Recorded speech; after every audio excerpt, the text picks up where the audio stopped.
Can you hear me? I can.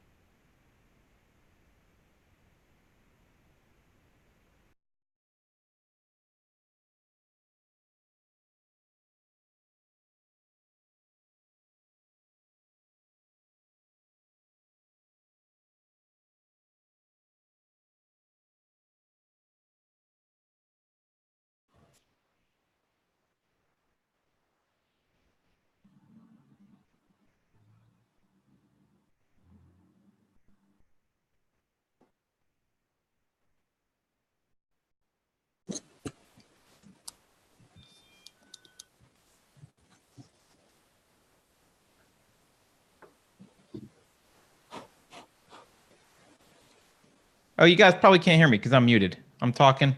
There we go. Hi, everyone. Hello. Welcome to book club. I'm wondering why no one's responding. It's because I'm like an idiot. All right, I think I see the only person who was muted was Tamara. Is that intentional? We don't hear you. Let me unmute you. Let me manually mute you here. I don't know why Tamara's not working. I hear Carrie though. Hi, Carter. All right, good. Can everyone hear me? Yes. Yes. Yeah, all right. Hi. Hi. Who else here? Tamara? We should go around and do attendance. Yeah. Kindergarten. Hi, I'm Carrie, and I like to read books. Tamara, who else is, I recognize, okay, Thomas. Oh, you can see people's names. Okay. Cool. If you guys put your whatchamacallit, whatever, your pointer over the pictures, you can see everyone's name. Mm-hmm. Cool. Are we streaming live already? We are already live, Carrie. Oh. It's very exciting. I'm pulling up. I don't. Oh, look, there's another dog. There she is. She was Nice. kind of sitting on my lap the whole time waiting. So. Oh. Well, thank you guys for joining us.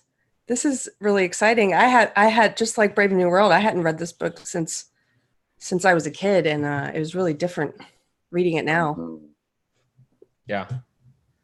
So I don't know how to kick it off, but I'm just gonna. Can I just say one thing that struck me about both this book and Brave New World that I did not like? Do it. They were both operating under the malevolent universe premise. It was both like hopeless. It was, yeah, here's dystopia and you're just screwed. There's no way out of dystopia. And I don't know, Well, maybe I'm kind that's of a a positive warning to guy, make and it was sure. just like, ugh. That's probably a warning to make sure that we don't think, oh, you know what, things get bad, but you know they can turn around. Things can get bad, and then they can get worse, and there may be no depth to what we can imagine. So turn around. You're probably right.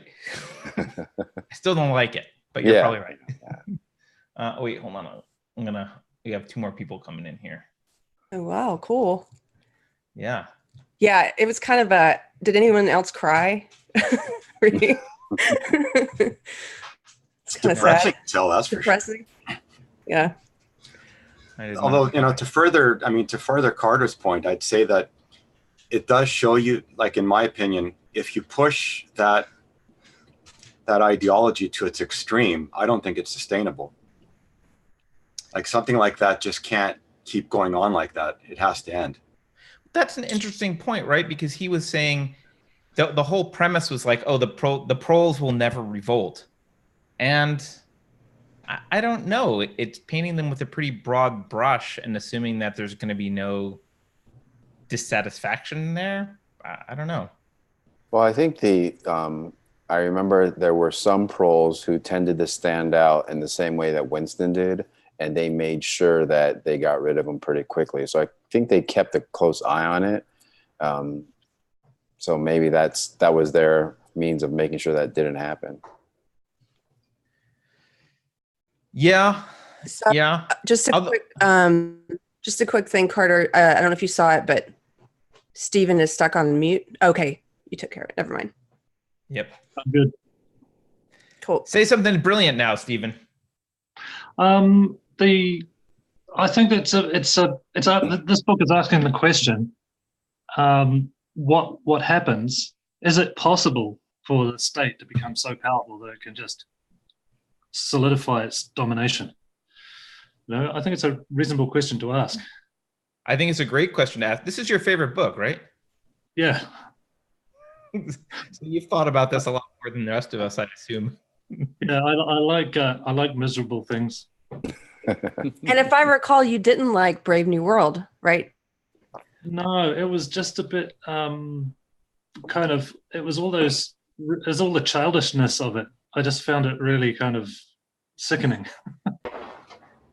All those silly I've lines. unmuted you. You should be good. I keep pressing unmute. I don't know what's going on with you, but let me try again. Okay. Oh, there she is. All right. Sorry.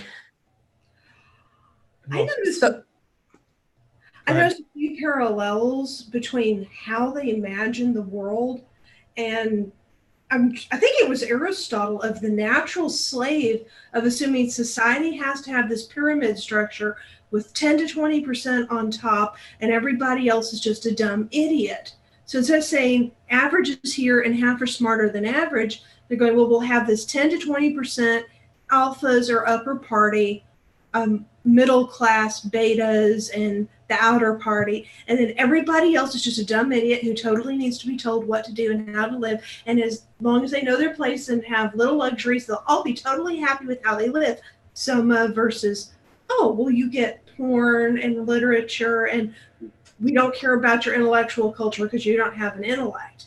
Well, like, if you're at the 60 to 70 percentile on intelligence, holy crap, that is elitist. Yeah, and it also assumes there's no mobility between like IQ tiers. Like it's not really based on IQ who's in the elite. So you can have a genius born in the proletariat pretty easily. And 1984 made it clear of if somebody who's a troublemaker or out of place pops up, they just get killed. So they admit such a thing can happen and they plan to deal with it. Which is what I think they did to Winston. He was one of those that popped up. It made me think of, the Brave New World, this book, and even The Matrix, where there's, with all of that control that they have, there's still that little glitch that's going to pop up, and there needs to be a manner in which they deal with it. It maybe Carter enjoyed The Matrix more because, there was a happier ending. And there was a little bit of hope in it, but I think it's the same idea. I actually found I was not only just reading this one, I actually went back and decided to read Fahrenheit 451 as well because they were kind of similar genre. And it was actually kind of funny. I was thinking, man, 40, 50 years ago, we got so good at predicting what this would look like. And then we look at our politics now and we're like, oh shit, we're actually kind of on the way there. How did we figure this out 40 years ago? And why aren't we looking at it now even cleaner? We probably should be, but between the two books, the surprising similarities. It's like it, right? What'd you say? Sorry, I was talking over you. No, I would just like to answer Lou. Like, I'm not sure all of the elites. Like, I think if you're one of those system builder, central planner, elite types, you read this book and you're like, yeah, I want to be in the inner party. That's a great idea. Yeah, it's a blueprint. Aristotle versus Socrates. There's a lot of people who say, well, society should be that pyramid structure. And a lot of liberals tend to go that of, well, we'll just take care of you and do everything for you, but you have to do what we say and vote for us. And then there's the Socrates side of saying everybody wants to be free. Everybody should be an independent person. And so the liberal versus conservative, everybody an equal citizen and capable versus the natural slave argument. A lot of these dystopians are running off of the natural slave model. And that goes back to the Greek times. Well, one thing I liked was that in the part where O'Brien is talking about power and he's asking Winston, why does the party want power? And I was thinking, the answer he's supposed to say is the same thing that Winston was thinking, which is, oh, for the good of the people, for the good of these slave classes. Like, we want power for the good of all, which is historically how the story seems to have gone. It's always for the greater good. But I kind of was surprised that the character's just honest. And it's like, no, we want power because we want power. It's like, it's not a means, it's an end. Like, this is the goal. That was surprising to me. I think that, though, that's the fundamental correction that, quote, correction that the party was trying to make historically, is that, you know, we can't have a party that deludes itself about what it's about. It's about power, and it's about maintaining power. So when the party starts to delude itself, that's when you end up with these like revolutions, and you end up swapping between middle class and aristocracy. That was probably their strength, is their honesty. So they were never, they weren't diluted to other ends, which would produce other means as well too. So it was much more focused. Yeah, it's odd that you use the word honesty. But yes, their strength was their honesty, despite their. Well, you gotta imagine it would be, because if you said, hey, you're either in power or you're not, you definitely want to be the guy who's in power, and those people fight even harder for it. They don't have to hide behind a mask. They know it. Mm-hmm. They're better focused. The state is perfectly honest in this book. They say ignorance is strength. You know, they say exactly what they mean, and you're supposed to. Your beliefs are supposed to be so malleable that you just still, even though they're telling you the truth, you still believe what you're told to believe. Yeah, I mean, it's the ultimate erasure of individuals. Is it kind of like the perfection of propaganda, so that you really do believe, you know, that they don't have to lie, and if 2 and 2 is 5.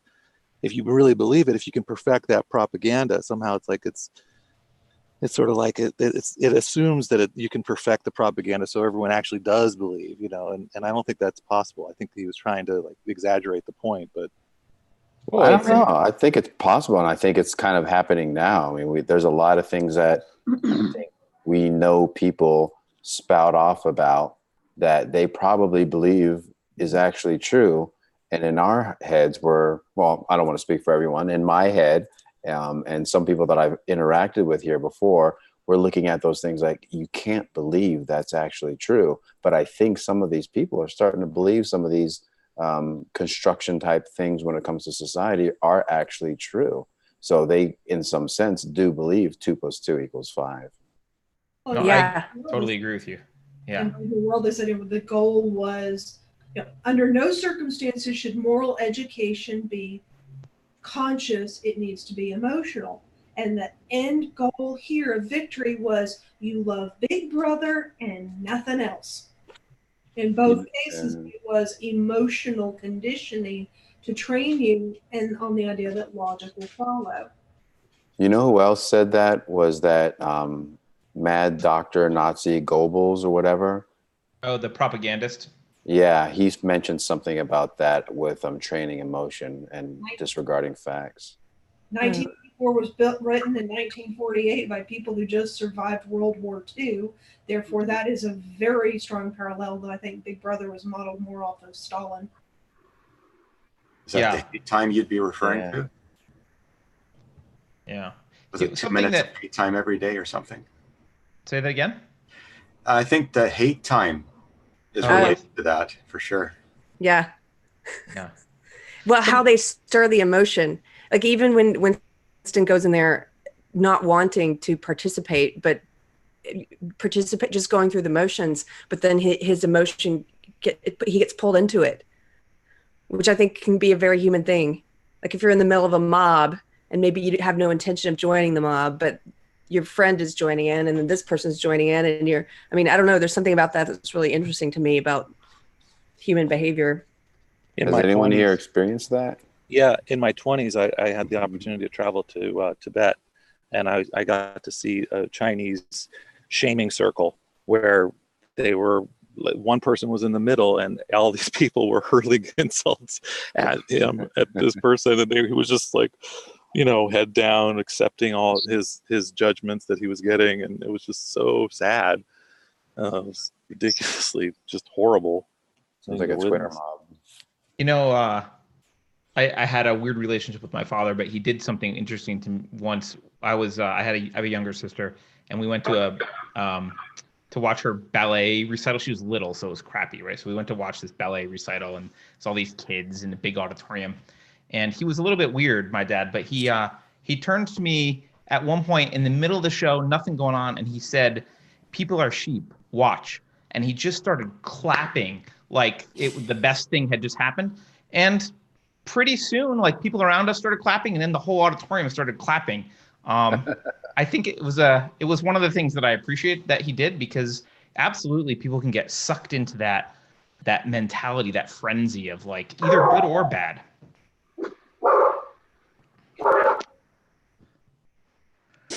The other thing this reminds me of, Carrie, is remember we talked to Gina Gorlin, and she talked about like the active deception mode. Yeah. To me, there's a spot on, I think it's on page, well, in my copy, it's on page 212, where Crime Stop is described. And it's literally that. It says Crime Stop in short means protective stupidity, right? Means the faculty of stopping short as though by instinct at the threshold of any dangerous thought. It includes the power of not grasping analogies, of failing to perceive logical errors, of misunderstanding the simplest arguments if they are inimical to Ingsoc, and of being bored or repelled by any train of thought which is capable of leading in a heretical direction. I can't think of anything more common in the mental thought process of most people than that today. Yeah. I had an online conversation with somebody, and I remember I asked her a question about something, and it was almost as if she was going through a formula for how to think. She said, well, if I said that they could have done better, then that would be blaming the victim. So, it was like this formula. Okay, this is how I think. And it was avoiding exactly what you're saying, I think.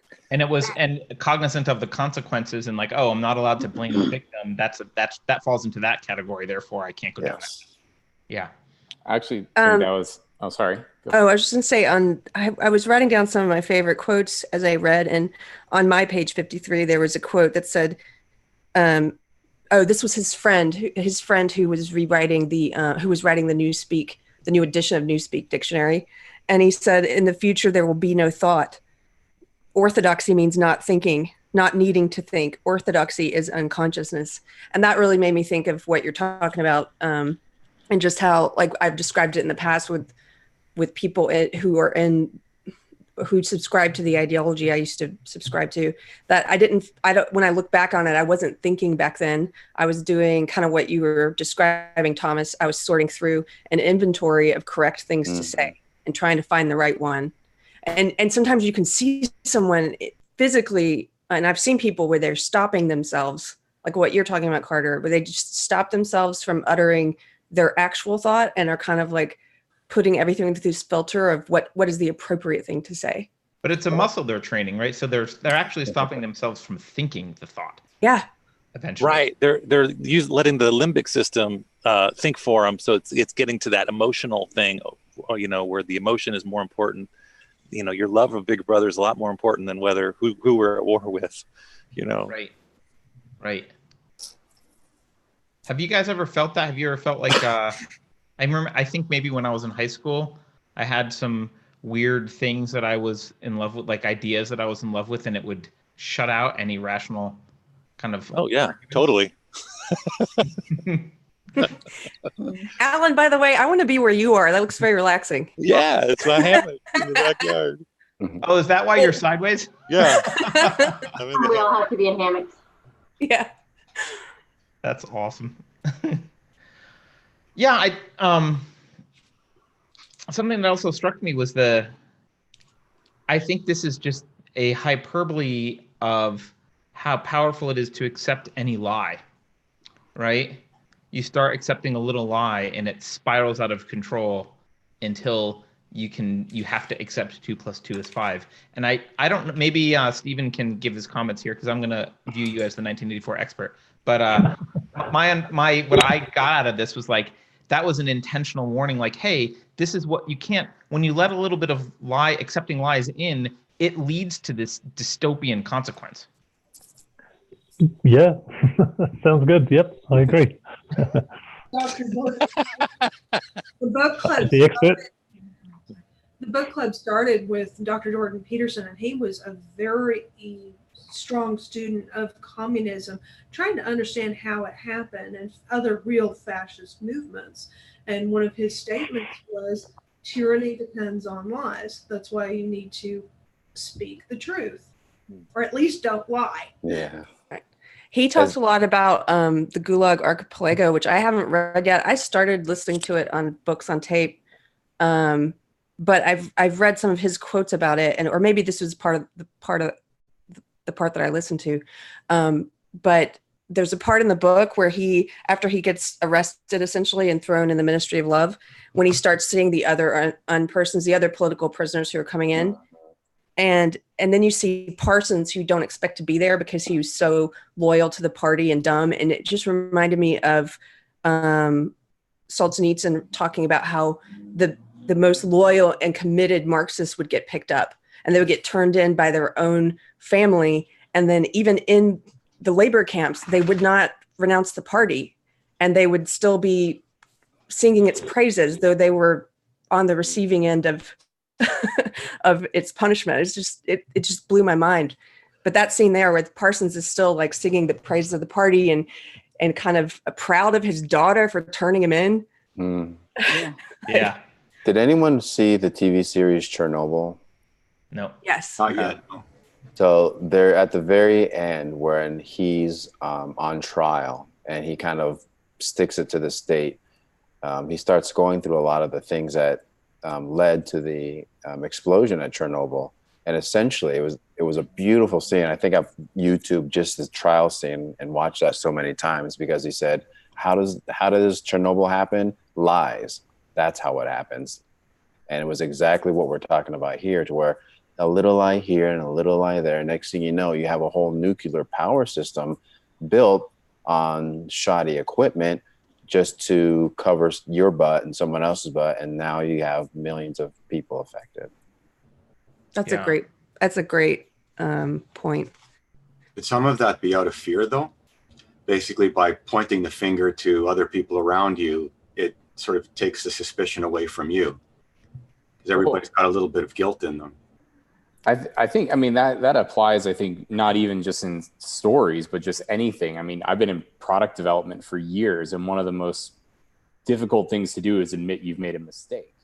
Right? Admit it to your seniors, admit it to anybody that's a stakeholder in your project. I mean, that's one of the most challenging things to do. So it doesn't matter what it is. That the problem is that people get trapped in that circle where, like you said, they'll tell one lie and, oh, it's not that bad, we'll wait until next month. Oh, we'll wait until next month. And then, of course, a year down the road, you're hosed. So the people who can get over that hump, that's the difference. But it does spiral out of control, especially with people who don't have the integrity to see it forward. And if you have several people with lies, then everyone knows that everyone else has a little lie. So they all have something to hold against the other person. So not everyone's living in this make-believe world because they have to. They're also covering everybody's ass equally. Yeah, exactly. Well, there's that guy, George Gordon, who refused to testify that he'd swear to tell the truth because he said, I'm a liar. I'm not going to swear to tell the truth because I'm obviously going to tell you I'm a liar. How did they handle that, by the way? It's having that overarching requirement of this one highest good makes lying okay for that highest good. Mm-hmm.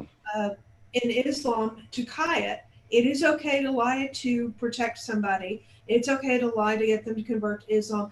It's okay to kill to protect the ideology, such as that's why atheists still get executed in Iran and Pakistan and Bangladesh. Here's the highest good, everything else becomes okay. If protection and love of Big Brother and the sacred ideology is that important and the only thing that matters, then all other atrocities are okay. Well, that's when usually it spells their downfall too, though, right? You let that go on long enough. Sometimes for religions, it might take a millennia, but for other things, it might be 1 year, 2 year, 3 year, but eventually it comes back on you because you never owned it in the first place. Maybe that's where doublethink comes in. Yeah, if you can believe the truth and the lie at the same time, then you can still operate, you can still function. I think they eradicated the concept of lie, though. Sorry, were you going to say something, Carol? Yeah, I was just going to say this reminds me of sort of the whole biology doesn't matter thing going on now with that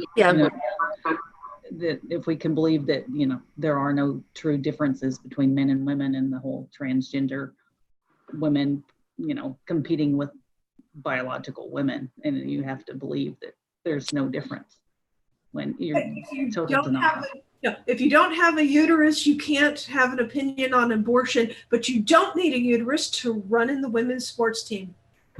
Or have an abortion. Right? And you don't have a wallet to take my money. Carol, that actually was what I was thinking of, and I'm sure other people were too, with the whole 2 + 2 = 5 thing. Yeah. And to go back to something we were talking about earlier,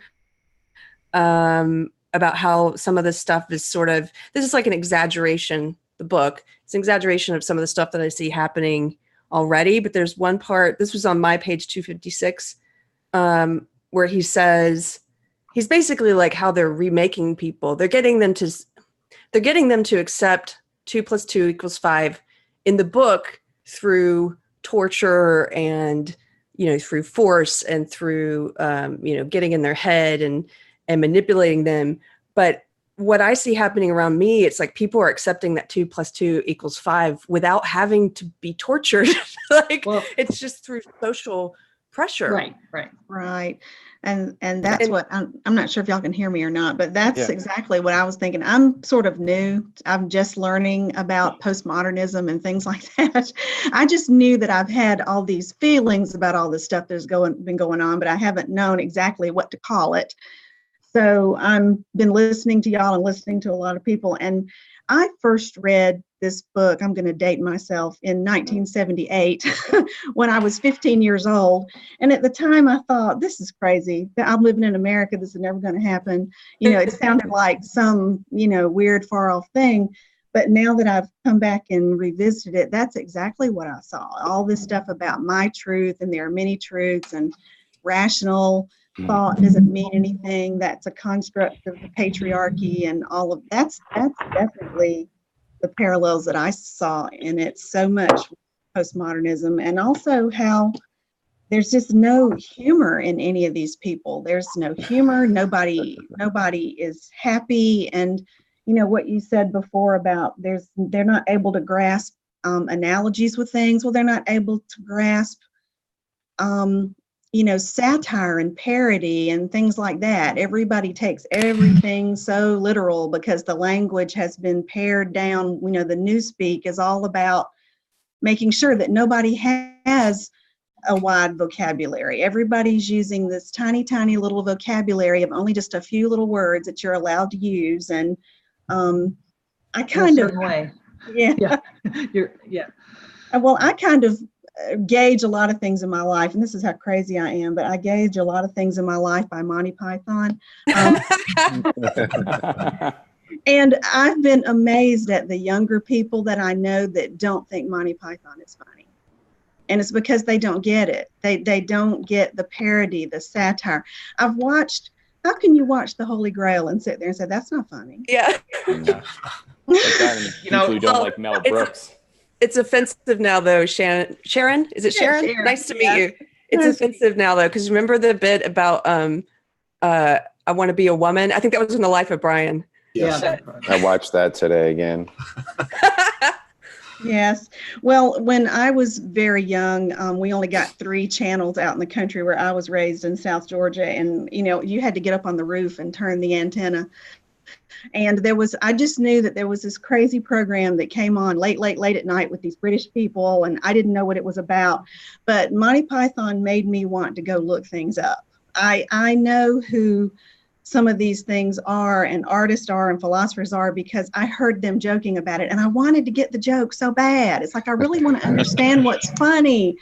And then I had this big revelation just here recently. I was walking and I was listening to Jordan Peterson, and I finally understand the Monty Python bit about Jean-Paul Sartre and the whole That's awesome. It's so funny. I was walking down the sidewalk and he's explaining who he was, and I finally went, oh, I get it now. I get why Mrs. Premise and Mrs. Conclusion. I get what they're talking about in that whole bit there. So one of my favorite Monty Pythons is the soccer game where the philosophers are playing. It's one of my favorite ones. I know. And I would never have known who those people were if I hadn't gone and because of them, and I went and looked that up. But to me, the whole thing that struck me on revisiting this again was just the whole newspeak thing. The whole thing of changing the meanings of words, only allowing certain words. Old words that are allowed, their meaning has been completely sanitized. There's a new meaning to it. Or corrupted. Yes, it's been corrupted. That's really, I just see a lot of parallels in postmodernism and just the way that there's a conscious effort to change our language and to change what you can say and what you can't say and those kinds of Yeah, control the language. Absolutely. Control it. Because that's ultimately that's how you can control thought. If you can control language. Newspeak to me reminded me of like the linguistic version of East German architecture, right? Just like stripped down to its bare minimum, ugly, utilitarian. You couldn't possibly have art in Newspeak. And I think that is one difference between what I see the postmodernists doing and Newspeak is, although they are trying to take over the language and redefine things, they're more willing to have quote art so long as it's destructive, like anything that they can do that's destructive of modern culture. So you destroy beauty by presenting something ugly and calling it beautiful, right? And that they do a lot of that in postmodernism. Mm-hmm. A lot of it's just tearing down the statues, so to speak. It's destroying the romance. It's destroying the mystery. We're going to make a Madonna and we're going to make it out of dung, and you're an evil bigot if you don't. Surely that we have to desecrate your statues and tear it all down and make everything equal in order to be fair and kind.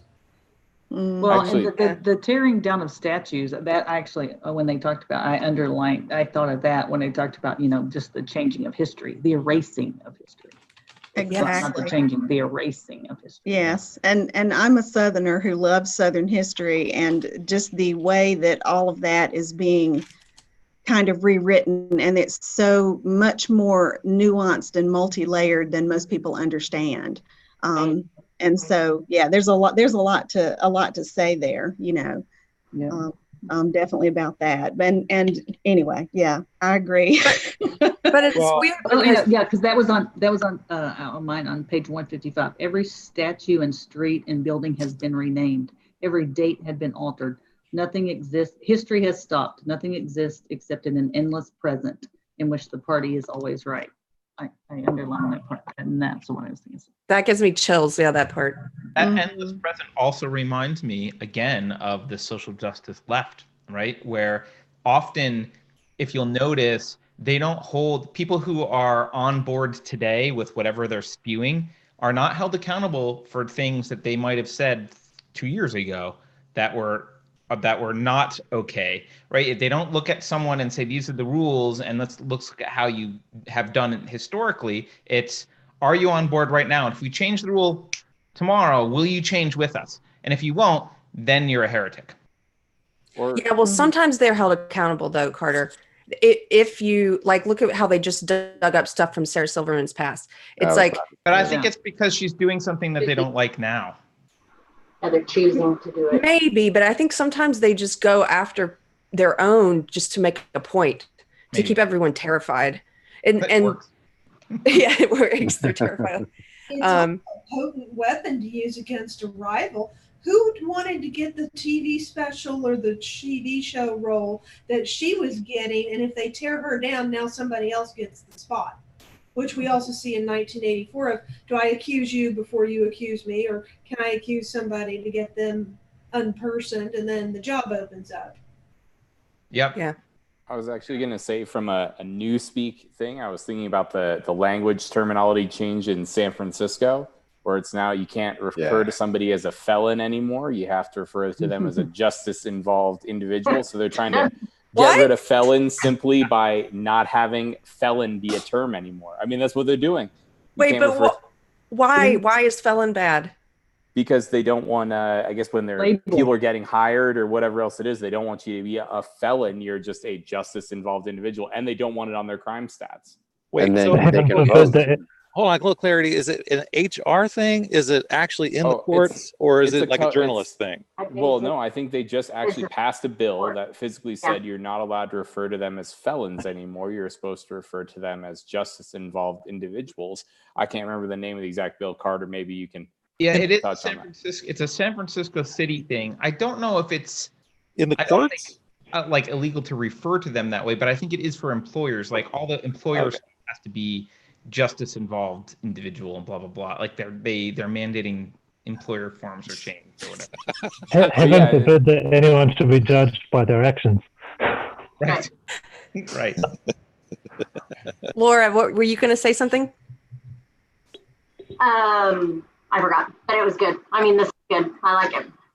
I did, I tell you what I did do today on Stephen's recommendation from last time. I went and watched the movie, and felt like I needed to take a shower afterwards. I was like, it's really depressing and terrible. But right after that, it was on Amazon Prime. And then, you know how it gives you suggestions. Right after that was one called 1984 New World Order, which is it's like a documentary. And I watched it too. And now I'm completely skeeved. I mean, there's just a lot of stuff on there, a lot of information about, a lot of it sounds like conspiracy theories, but kind of like your podcast on September 11th, it's like, just because it seems like a conspiracy theory doesn't mean that there's not something in it that is true. And some of the things that they were talking about was like in 1984, you're reducing people to a product. And then, so now some of the things that we're seeing now, I've been concerned about it on a different level, like the microchipping of people. Right. Well, look, I mean, the tech for Big Brother's here, you carry it around in your pocket, right? Your cell phone can give what you search for. It reveals your thought process. Your intimate texts are all available. Any conversations you have are available. Your location all the time is available, and we carry it. There's an open mic which can be remotely enabled by government agents if they have a warrant theoretically, and blah blah blah, right? So like all that stuff, we're carrying Big Brother around with us, and the only thing preventing an actual 1984 is ideology. Mm-hmm. Well, I don't know. I mean, and the ideology is sliding quickly too. Like we just had one of the things that they were talking about is, identity. All of these things usually have a good purpose that they can put out front to make you like kind of want to accept it. So like you chip your pets because you don't want them to get lost. You want to be able to find them. Well, then that could slip in people who have Alzheimer's or dementia because we don't want those people to be lost. Or your kids. Because you don't want them to be snatched up. But then they were saying, identity theft. So instead of carrying around your credit card, which can be stolen, just put it in your hand. And I know a lot of people have like, Apple Pay and other kind of pay things on their phones. All of these things are making it very convenient for us, and we're getting very accustomed to not carrying cash. And we're also training our children. The number of my friends who follow their kids on their phone, GPS. It's like, you don't have to call me when you're on your way home. I follow you. Right. That's disturbing. So we're letting them know that it's okay for other people to like. Well, I mean, but they're used to it. They know that mom knows where I am. Well, it's teaching. They don't care. I mean, you you can actually volunteer into that process where you click your buttons. I'm not real technological, but where people can know that you're in a certain neighborhood and hook up with you if they want to. I don't know how that is, but yeah. So, I mean, one of the things that we've talked about, which is something that we see happening, is something to do with, the Chinese, the social credit thing. Mhm. And then we saw recently with, I can't remember who it was that got the credit card companies. It was Bank of America or someone that threw them off and said they weren't going to finance them anymore. They So did that with the founders of Proud Boys, including their personal accounts, Pamela Geller and the guy who founded Jihad Watch, but I can't remember the name. well, And they're I also mean, it's doing just that like with the gun whole companies too. thing of throwing Alex Jones off of Facebook and off of social media. These are test cases to see, is it really okay? Can we really ban certain things? And then everybody in the meantime is getting more and more used to using debit cards all the time for everything. Then, Well, things are being sold to us under the guise of convenience. right, convenience, And when it's really actually not. invasion of our privacy Yes, it's really about gaining more and more access to your life. And and more power. yes. Whoa. Can you guys see this image? Yes. People in the 60s, I better not say that or the government will wiretap my house. People today, hey, wiretap, you have a recipe for pancakes. Right. Right. That's what it makes me think of. It's like, this is convenience, Oh my I gosh. can't tell you Yeah. how many friends' homes I've been in who have Alexa. I briefly had an Alexa. I don't anymore, but there was a article that came out recently about how people who work for Amazon, they randomly will listen to conversations in the home, even if Alexa isn't turned on, in order to help like the machine learning. And so it was a whole article about stuff that employees have heard happening, whether it's a couple in intimate relations or domestic abuse happening. Well, and the thing is, how can she not be turned on? Because she has to be turned on to listen for you to say hello. I mean, yes, exactly. I heard a story about a couple that were having an argument. Well, they were having a discussion in their house, and the man they weren't arguing with each other. The man was venting about a situation at work, like we all do. And he said this person's name, and the Alexa somehow got activated and picked it up and sent a video file, emailed it to the person that they were talking about. Yes, I heard about that. Yes. And I wouldn't have one of those things in my house. I wouldn't have a Ring doorbell. I have a Facebook page that has nothing on it. And the only reason I have it is because my mother insists that I have it. But, but I know that my phone, I'm convinced it listens to me. I know it does. Things that I will just say, and they pop up on my thing. I have a certain name brand of sewing machine that's not particularly common, and I don't think I've searched for anything for it. I was sewing with it one night with my phone over on the table, and then I get this thing on my YouTube feed that says, how to thread a Genome sewing machine, and doggone, that's my sewing machine. It's like the thing knew that I was sewing, or I think it heard me or something. But yeah, it's very, very creepy. It really is. I had that happen to me to where I was talking to my father-in-law about something he does. He's in construction, and he was telling me about mixing concrete.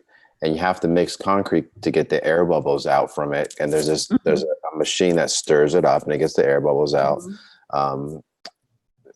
so it dries correctly. I'm not in construction. I'm in healthcare. I've never done anything like that in my life. I'm scrolling through Facebook, and they have these ads that, where you can do shopping, and there was a concrete mixer in there. It was listening to you. Jesus. It was. Well, I don't know. I'm totally thinking of a future business idea here. So. No. Tell us, Greens Incorporated. I think one thing that people don't often fully grasp is that the person that controls that system is above the law. Mm. Right. Is Google Big Brother now? Pretty much. Well, you've given them, so the thing is, we've given them the right to do this. I mean, you can give away your privacy, and we've agreed to Fine it. print.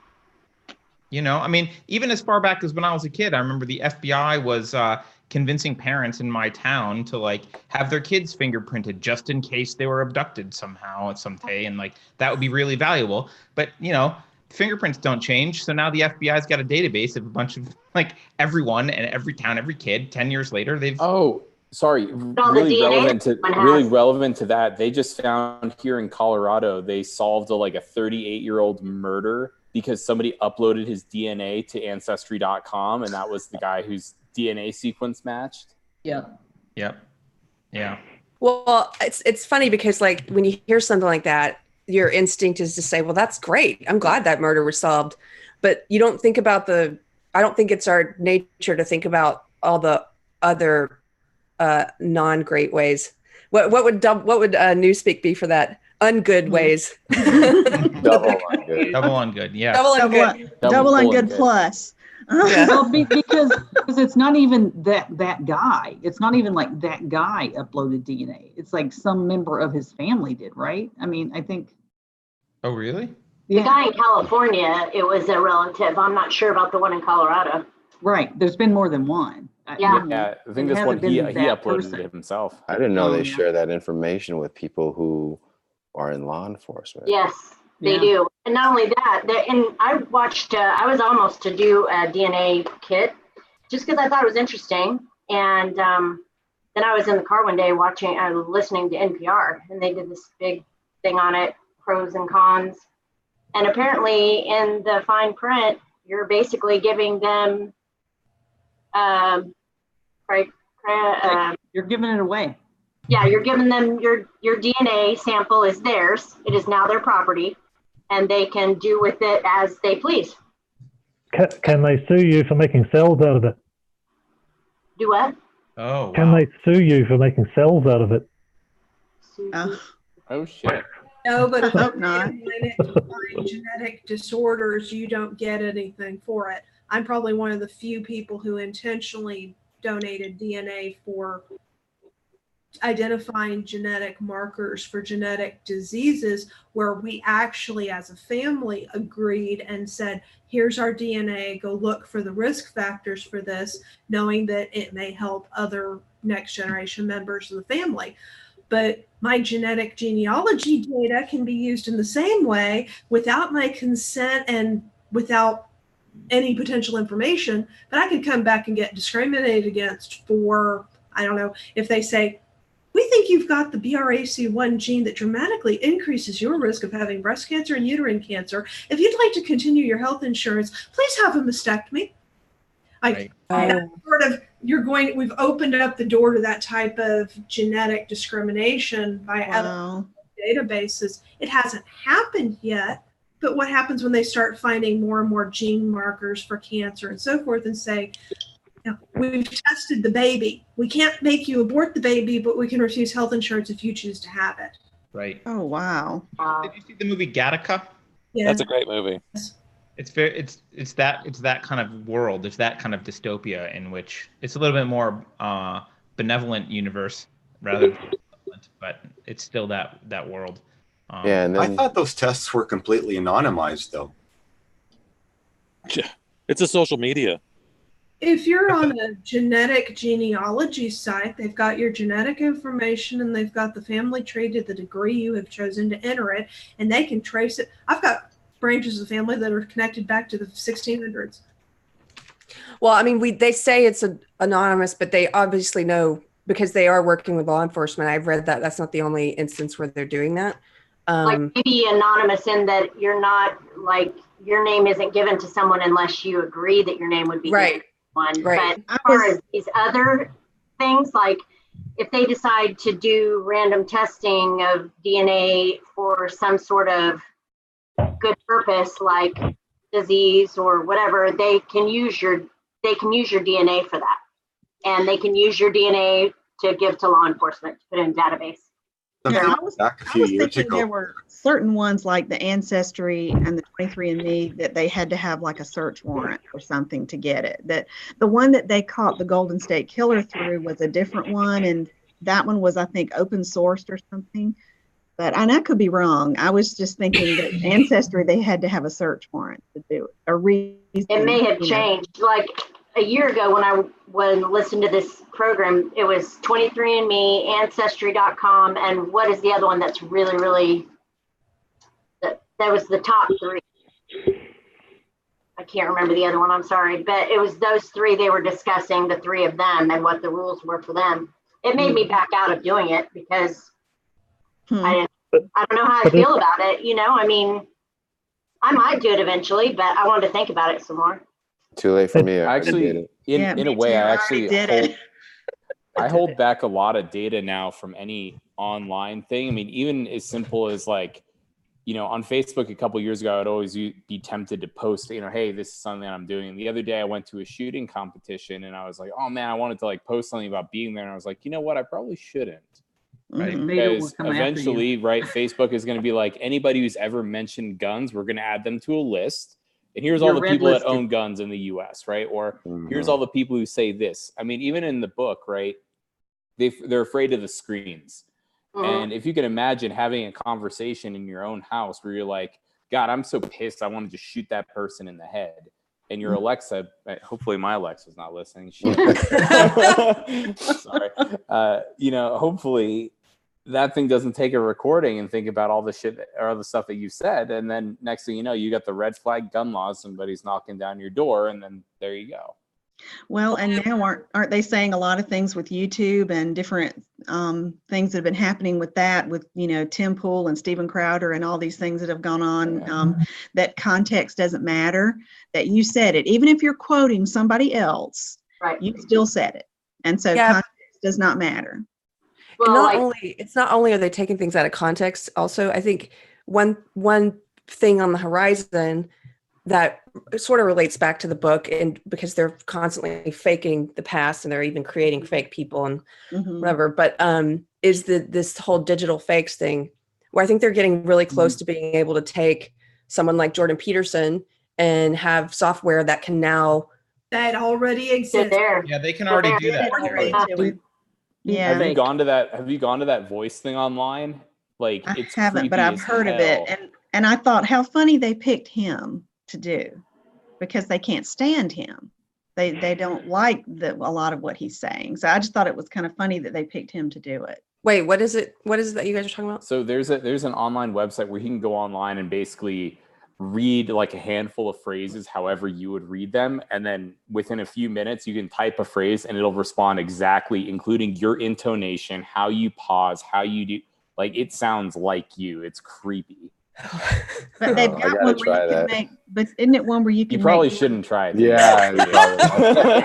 And then if you give it your DNA. Oh shit. They've got one where they can make Jordan Peterson say whatever anything you want him to say. Yeah. Want him to say. I saw that. He got mad about that, which he should, you know. He got mad about that, yeah. Yeah. 1984, they had in the acting department, they had a group of people who had the jobs because they could replicate any voice. So you didn't just have the erasure of old newspapers, but the creation of new content to fit the current objective. Oh gosh, I'm aging myself. Remember Rich Little? He was like a voice impersonator. Yes, I do. He could totally do. Yeah. He could impersonate people. Yes. I wanted to. I'm sorry. Is it okay if I switch the subject real quick? Yeah, sure. I was just looking through some of my notes, and there are just a couple funny things that I don't know if you guys found any parts of the book funny, but there was one part where Winston does his obligatory. He goes to the community center, and then it talks about what he's doing there, like he played table tennis, and then it says he sat for half an hour through a lecture entitled "Ingsoc in relation to chess." So English socialism in relation to chess. And that just made me laugh so hard, because I was thinking about how, like, my old ideology, you're encouraged to view everything through the lens of SJW ideology. So there would totally be, I'm sure there's an article out there about how chess is racist or sexist or something. But it was that just made me chuckle, because it's like, oh. Anyway, I took a very different turn there, but just looking. I just want to mention something on the data stuff. I mean, I mean, Lou, I know you know this, but like companies are collecting data because they want to sell to you. And there's been like examples of, I think it was Amazon sending people advertisements, or maybe it was Walmart or someone sending or Target sending advertisements for diapers. And before the woman knew she was pregnant, they knew she was pregnant because they could tell based on behavior. What? Yeah, there's been creepy examples like that, and so they say your phone knows when you're having sex. Yeah. Oh. Say it. Companies are absolutely collecting this data, and even if the company doesn't want to be bad, when you have a government agency come into your office as a company and say, hey, we could make your life really miserable and we could be your enemies, or you could hand over the DNA when we ask for it, and we're going to do these. Like, very few companies will ever stand up to that, because who are you? You're just some guy, and they're just saying, like, give me Lou's DNA.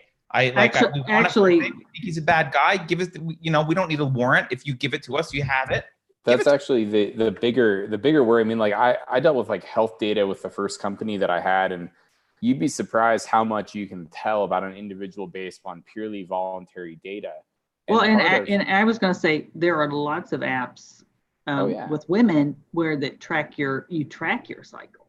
Yep. Oh yeah. I mean, I built one of them, honestly, and we were never trying to do anything nefarious. We were trying to just sell, as they said. But yeah, the bigger problem is that when the overreach starts happening, and you get government who goes from this to this level about requesting data, and then forcing the companies to turn over the data. And if we let that kind of, frankly, big brother type of socialist environment happen, that's what will happen. And then the bigger fear actually is not what you're going to present from then onwards. It's the fact that all these companies have the historical data on you, because we never got rid of anything. I mean, the data's out there. No one gets rid of anything. We never get rid of anything. I mean, even my current website, just for selling cannabis products, I mean, literally, we have an index of any person who's looked at our product, and it's thousands long now. You got to imagine that at some point, if you said, oh, we're going to make this illegal, and anybody who's ever used it, we're going to track them down. Well, guess what? Look at what we've got on our website. It's a lot. Yeah, It absolutely. reminds me of the opposite too, to where when the San Bernardino shooter was arrested, they had his iPhone, and I remember there was a big struggle between Apple and I think the FBI, to where the FBI was like, hey, open up this phone, and Apple was like, nope, not going to do it. And it seemed like they were taking a big stand there that I haven't heard other tech companies do. And I think eventually they had to send the phone to Israel, and someone in Israel figured it out. But that, Apple's actually, yeah, you're right. Apple's unique in that way, or has been historically. And there's a lot I don't like about Apple, but they have stood up to that. And I think their next version of the phone, if I'm not mistaken, I'm not sure, but I think they might have designed the next version so they can't get the data, even if asked. And it is possible to do that. It's possible to create phones where if you're not getting cooperation from the person who owns the phone, like the Apple can't get the data.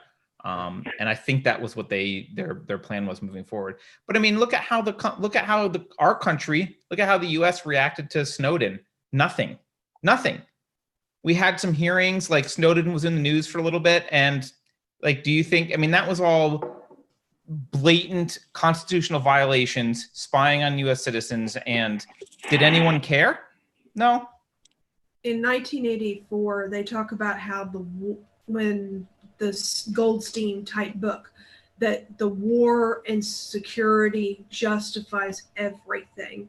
That the fact that you've got a constant war going on justifies the rationing, justifies the search for dissidents, and the entire security infrastructure is justified by the war. And if I'm on the science fiction that was written, say, after the fall of the Soviet Union up through about 2000, they were going, oh, the nation state's going to fall apart. It's utterly meaningless. We'll either have one world government or a libertarian paradise with all these little subcultures, but it really doesn't matter. The thing is that and after September 11th, 2001, oh my God, we're under a threat. We have to collect all the data, track all the people, and manage everything because security matters. And now the nation state is not only justified, but bigger and more powerful. And then that's more the paternal dystopia, like 1984. And then on the corporations, you've got the maternal dystopia, very similar to Brave New World, saying, we want to take care of you. And we will invade your privacy because we want to take care of you. Never mind our profit motive, because we want to sell more to you and have a deeper relationship so that we don't have to get a new customer. But we're going to invade your privacy because it's for your best interest. So we've actually got the intersection between the two of Brave New World 1984. Brave New World is a maternal type. 1984 is the tyrannical father. Brave New World is the oppressive mother that never lets you grow up. But at the intersection is about where we're headed. It's funny you kind of reference the history, because since this book was written post World War II, historically, actually, if you look at us at the United States in the 1920s after World War I, and then in World War II, we actually did a lot of what what the book was saying.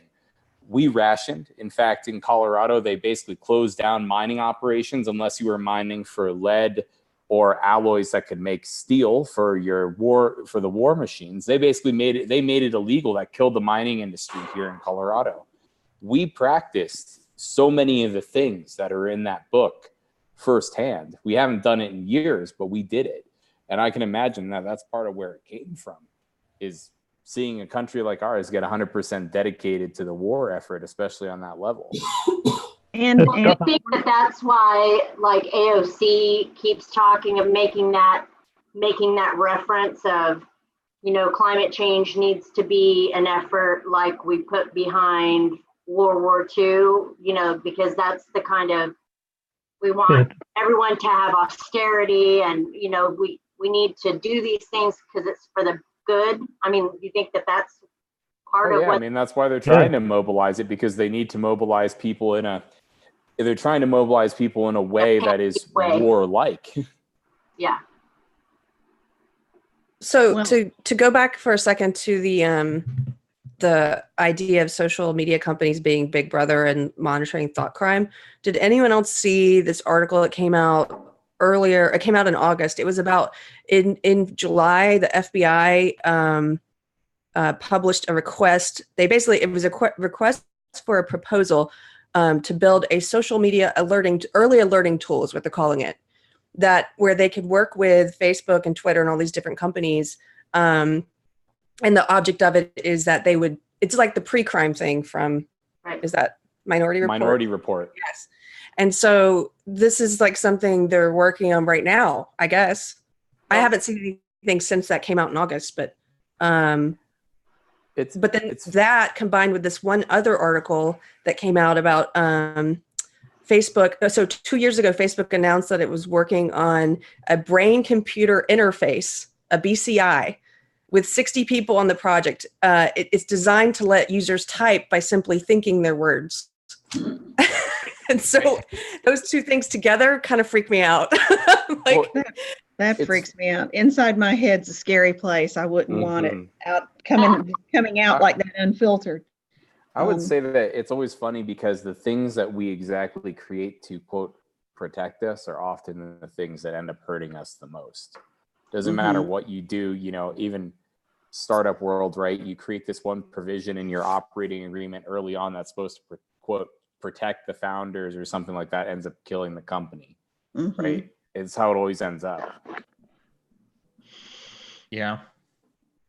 Well, I saw nothing has disturbed me as much, and it made me, I was thinking about it which I cheated a little bit. I did the audiobook. I didn't actually. So did I. That's not cheating. That's fine. I did the audiobook. I did the audiobook, but what kept coming to mind was a couple of years ago, I sat down with my 20-something-year-old sons, and we watched, I have seen exactly one episode of that show, Black Mirror, and it was the one about the social credit score with the girl, and it was so cringy, and it disturbed me so badly, and I was thinking about it for just weeks and weeks and weeks afterwards. And then now but that's exactly what it seemed like. And now, with Beto O'Rourke saying the other day about, oh, well, if we can't get gun laws the way we want to, then we'll just shut down MasterCard and and I thought, I'm going to be the old woman living under the bridge from that Black Mirror. That's exactly who I'm going to be. Just get ready for it, because here we go. That's right. We'll have to share your bridge with you. That's right. I didn't know he said that about shutting down MasterCards, but lately he's been saying the most outrageous things. So wow. Yeah, it's he was saying we're gonna punish any like credit card company that lets you make a credit card transaction to buy a gun. We already had that with Patreon. I'm gonna had that where Patreon said we're going to shut down all the quote unquote hate agents, even though they counted Orthodox Jew Dennis Prager and Ben Shapiro as hate agents and called them never mind Orthodox Jews. And that's where they said, okay, you've actually had the antitrust coordination where they didn't just ban people, but said, we're going to kick you off Patreon. And then came back and said, PayPal's not going to process your financial stuff. Right. And you had Freestarter and another one whose name I can't remember at the moment, who said, oh, we'll be the refuge and you can do business with us. And Chase and PayPal and Stripe all colluded and said, if you don't ban these people, we will pull your ability to process payments. Freestarter caved, and then the other one that I can't remember at the moment collapsed because they couldn't process payments. And here you had an ideological basis for multiple payment processors all coming together and saying, we're going to shut down the free speech alternatives. I wonder if that's how Bitcoin gets popular. I was about to say the same thing. Yeah. Kratom is effectively illegal because PayPal, if PayPal finds out you're dealing in Kratom, they'll just shut your account. And in the early days of trying to be a CBD entrepreneur, we were shut down by PayPal and Square and our bank account. And I mean, it was shut down because we were innocently said, oh, well, we sell CBD. Isn't that that's legal? I mean, yeah. Oh, trust me, I've been dealing in the cannabis space for the last while. I've been slamming my head the past month trying to deal with our compliance shit. It's ridiculous. You can't even call it CBD anymore. You have to call it hemp extract. Oh, I had to reshoot every image on our website to make sure that it didn't look like you were doing anything related to smoking.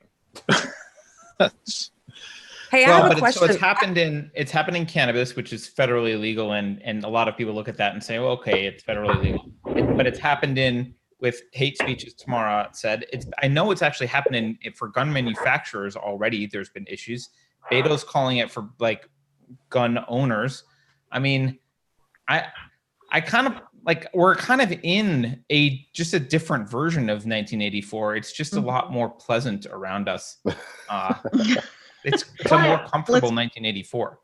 And let's what is our sense of humor? That's the thing that I think that bothers me the most is for humor and laughter and jokes and things to go away. And that, to me, that's what, also really struck me is that nobody tells jokes, nobody laughs. Everybody's very blank and very androgynous and, all of that. And for all that talking about sexuality, it doesn't seem like anyone enjoys sex anymore. Or you can't talk about it.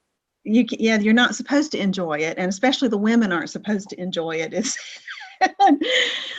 just supposed to be for procreation purposes only. That's why I thought it was that middle part of the book, because she was actually just like her rebellion was her enjoyment of sex. Yeah.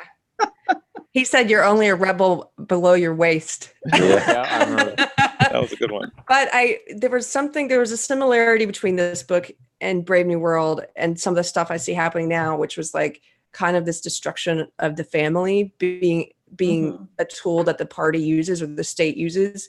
And so the kids, in this version of dystopia, the parents still have these feelings of love and they want to take care of the kids, but the kids are being trained to tattle on the parents and turn the parents in, which I think you can kind of see happening in some ways now with, I know in Canada and then in California with kids who are, if your parents don't, well, in Canada anyway, if your parents don't agree with or support or validate your new gender identity, they changed this bill last year that allows the state to take your kids from you.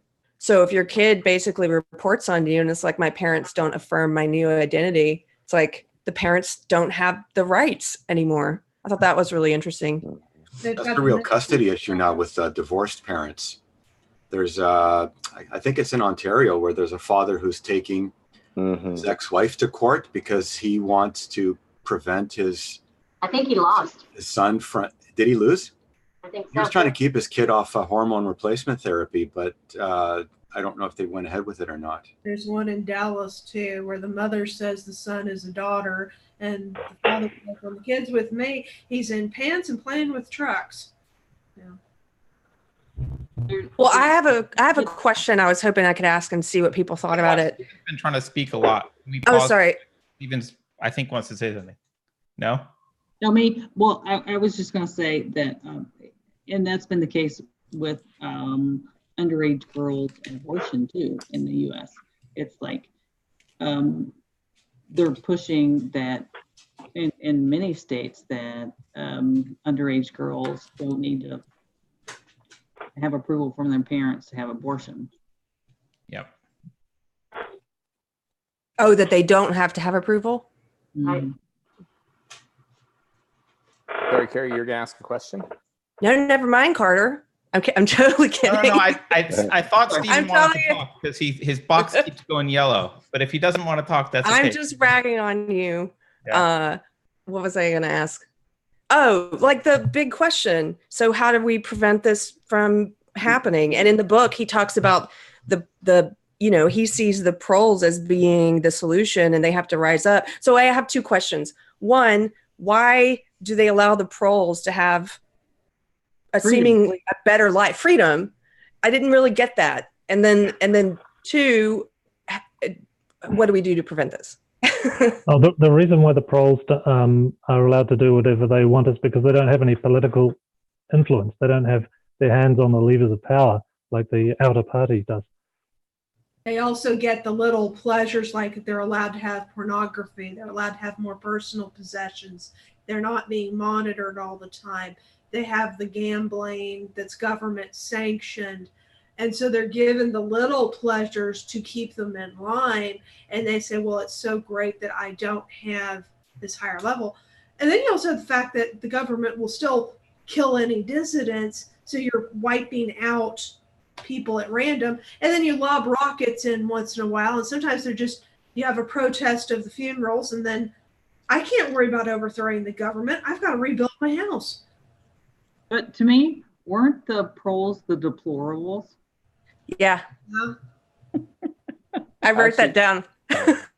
So on a kind of modern book reference to the first question, there's a book written by Andy Weir. He's the guy who wrote The Martian. He also wrote a book called Artemis, which is about a colony on the moon. And at the end of the book, the girl says, I'm not going anywhere. I'm the only smuggler on this place.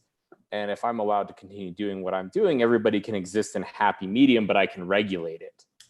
And so the idea is that in any society, a certain amount of tolerance for slightly illegal or slightly illicit activity actually helps breed control more than you would expect it would. And that was part of actually how that book, it was one of the, I'll say kind of somewhat under themes inside of it, is that talking about how allowing certain amounts of illegal activity actually is part of a control mechanism, which was quite interesting. What's that book? Leah, that said that if you obey the big rule, it's okay to break the little ones. Yeah. Or Winston going to the prostitute. As long as it was furtive, afraid, where, and he couldn't form a personal bond with his sexual partner, they didn't care.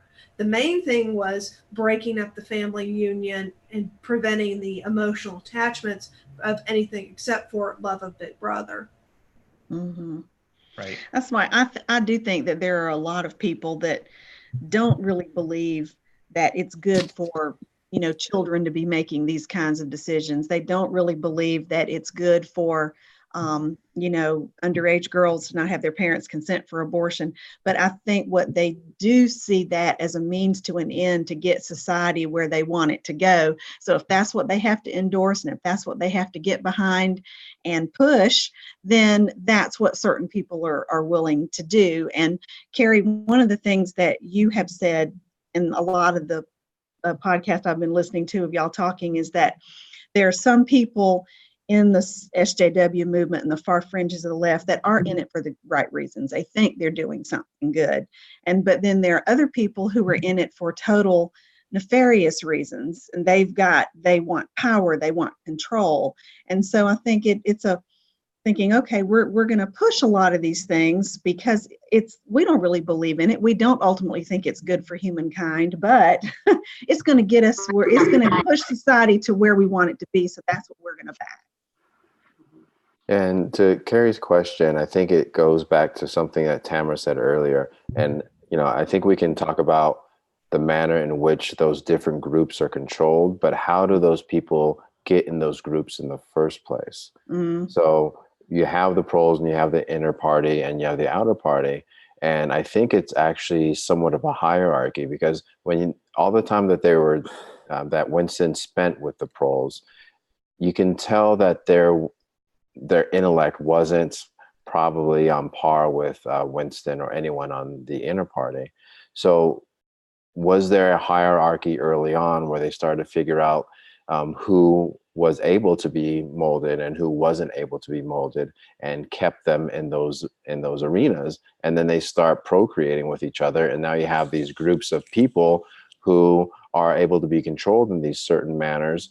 And if and when anyone pops up, they keep a close eye on them and they can easily take them right out.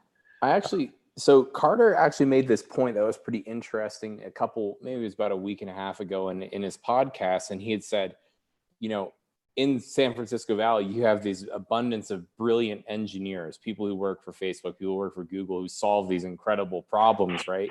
And then as soon as they go home, it's like they kind of forget about their entire rationality.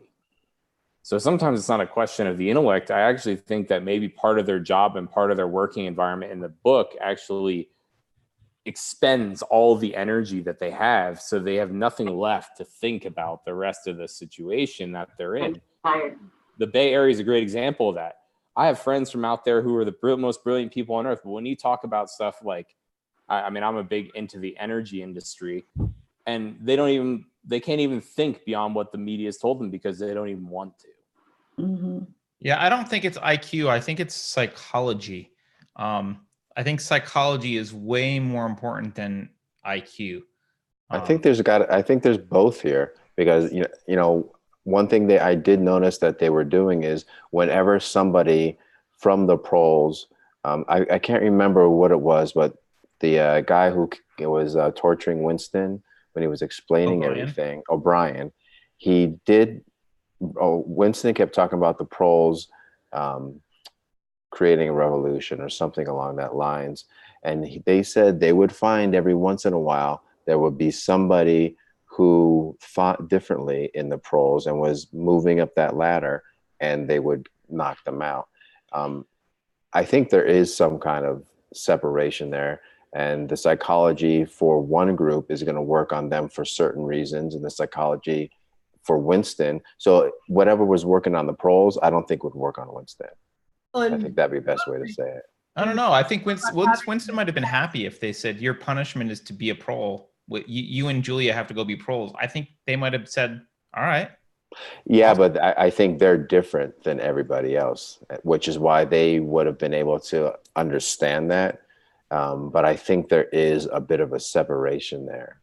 In 1984, they talked about having the tests for the teenagers at 13, 14, and that determined whether you were in the inner party or the outer party. But all of the party kids attended, I'll say, fascist Boy Scouts and Girl Scouts and youth groups. So the class structure, all the kids get this, and then we decide if you're on the upper or the lower. So if you're in the upper class and your kids aren't good enough, they're in the lower party, and the lower party that do really high on the ambition might go up.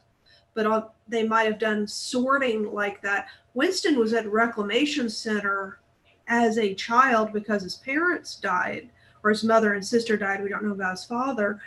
And he may have been tested in part of the early setup of this system. And they said, you're a party member. And other people got tested for intelligence or temperament or both. And we're told you're in the masses. So they just could have had testing at a regular basis and then made that determination. Maybe. I guess my point of IQ is like, I view IQ as how fast the engine in your car is. It's great, but your psychology drives. So if you're headed in the wrong direction, your IQ is not helpful. And if your car doesn't drive very well, but you've got it pointed nice and efficiently at reality, you'll do okay. And so I guess my point with the proles is like, smart people may exist in the proles. I mean, they're bound to be smart people born. But if you can kind of control the mentality and the personal psychology of people such that they don't want to question those things, and you snipe the ones who stick their heads up too high. I think intelligent people are more easily brainwashed. Because they're better at mistaking their thoughts for reality.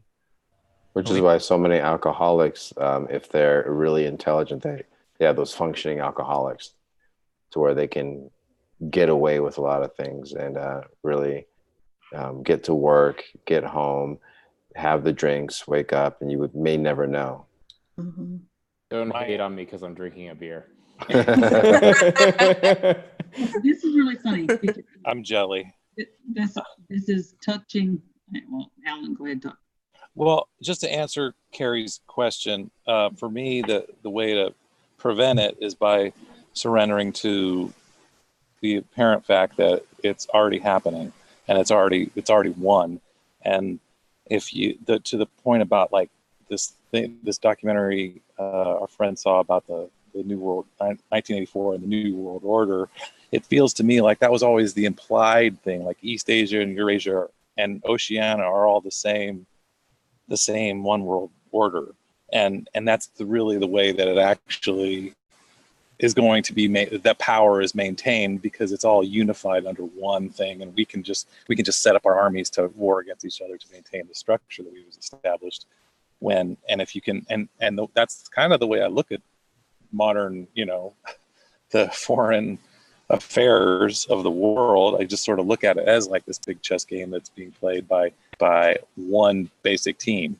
It's the military team or the Illuminati team or whatever you want to call it. But basically, if you make that assumption that it's already happening, then you might be in a position where you can educate the proles and inspire the middle party, the people, the lower, not the upper party, but the middle party, the Winston's outer party. The outer party. And if you can get those guys, get the proles in the outer party kind of at least clear that the propagandas are all lies, then perhaps you can then move forward and to topple it. But until that happens, they're just stuck in it. Well, speaking of that thing that I was watching today, one of the things that one of the guys was talking about, he was talking about the chips, and he said it was a turning point for him when they started publicizing that they were going to do this chip. And I remember them talking about it. It was with some kind of manufacturer. It was in Europe. Not a manufacturer, a big business. And it was a security thing. They put the chip in the people's hands so they could get in and out of the doorways. Do you remember this happening? So basically, yeah, I've seen those news reports. Remember what I'm talking about? So what he said was, when it happened, he expected that was going to be some sort of watershed moment where people would be like, oh no, like, oh hell no. And he's like, what are we going to do? Are we going to shut the place down? We're going to burn down the building? And he said, and nothing happened. Like, they brought out the technology. They said, we're going to put chips inside of people. Isn't it so great? And nobody said anything. Because they got free snacks. It was like they got free snacks. Well, like in this particular, like this scenario, we're talking about something that's happening in real life. No, it was in totally real life. They got free snacks. Wait, did you say snacks? I didn't know that had to do with it. Yeah. Yes. All I was thinking is that I can understand from a point of view as an employee that you wouldn't have to worry about losing your key card or whatever, which is right. a problem. But Free snacks. I can see why that. Yeah, exactly. But the thing is, I find myself, I mean, the technology is making us dumber. They're saying, oh, but you won't need to remember to do this and so. Well, we need to remember. Don't to remember do this people's and phone so. numbers anymore. Exactly. I know people's phone numbers, at doing simple math, things like that, remembering definitions for things. The vocabulary is shrinking because, people, yes, it is. It's making us dumber. I had to do a cash transaction. I had a small package to send the other day, and I went to the UPS store, and it was $4.75. And I gave the girl 4 $1 bills, 45 cents in nickels, and 3 dimes. And she looked at me like I had grown a second head. She had to keep counting those nickels. I said, it's 45 and 3 dimes. Okay. she didn't know what she didn't know what to do because I wasn't using plastic. She was completely baffled. Wow. Not to go back, I was going to say to Carrie's thinking about how you prevent it. I had my girlfriend Leah, her cousin came to visit, and she's pretty much right off the SJW boat as far as it can go. And we had a conversation after many, many beers walking down the direction. And the reality is that if you're going to prevent it, that regardless what you believe, if you actually just feel free, like you're going to talk about it and actually say what you believe and not be afraid to say it. That's, I think, the most important part, because her sister, the cousin who visited, won't say a damn thing. She just kind of lets it play out and she lets it go. But if you actually, like, I talked to her and she messaged me a couple days ago. I was like, man, I researched, we were talking about energy, what I said, thing I'm interested in. She was like, wow, you're totally right on that. I was like, cool. So you're going to be like, if you were going to pick policy, which side would you pick? And she goes, okay, on that one, maybe the Republican side's a little better. I said, okay, that's 1 win over here. You got 10 over here, but we got 1. All right, let's do that. That was what. That she listened. That's really. Well, like you said, it came from a mutual respect of like the two of us were willing to do it. And the fact was her sister was scared of it. Everybody else was. And the fact that the two of us got kind of ripped and then walked like 1.5 miles while the rest of them took an Uber, it worked all right. So Mm-hmm. I agree. I think that makes me hopeful, because I think, yeah, just like we've talked about before, not being afraid to say what you think, because otherwise it's like you might as well be Winston having to communicate with glances and notes that you hide in the in the hand in the hallway. I mean, just we don't have to do that yet. Right. And that's one reason I've really felt the need to educate myself and to be able to talk more in terms of just knowing what to call certain things. But I think if you can talk to people and just not label anything, just don't label it. Don't say this is a conservative idea or whatever, but you just talk about things in common sense terms. Wouldn't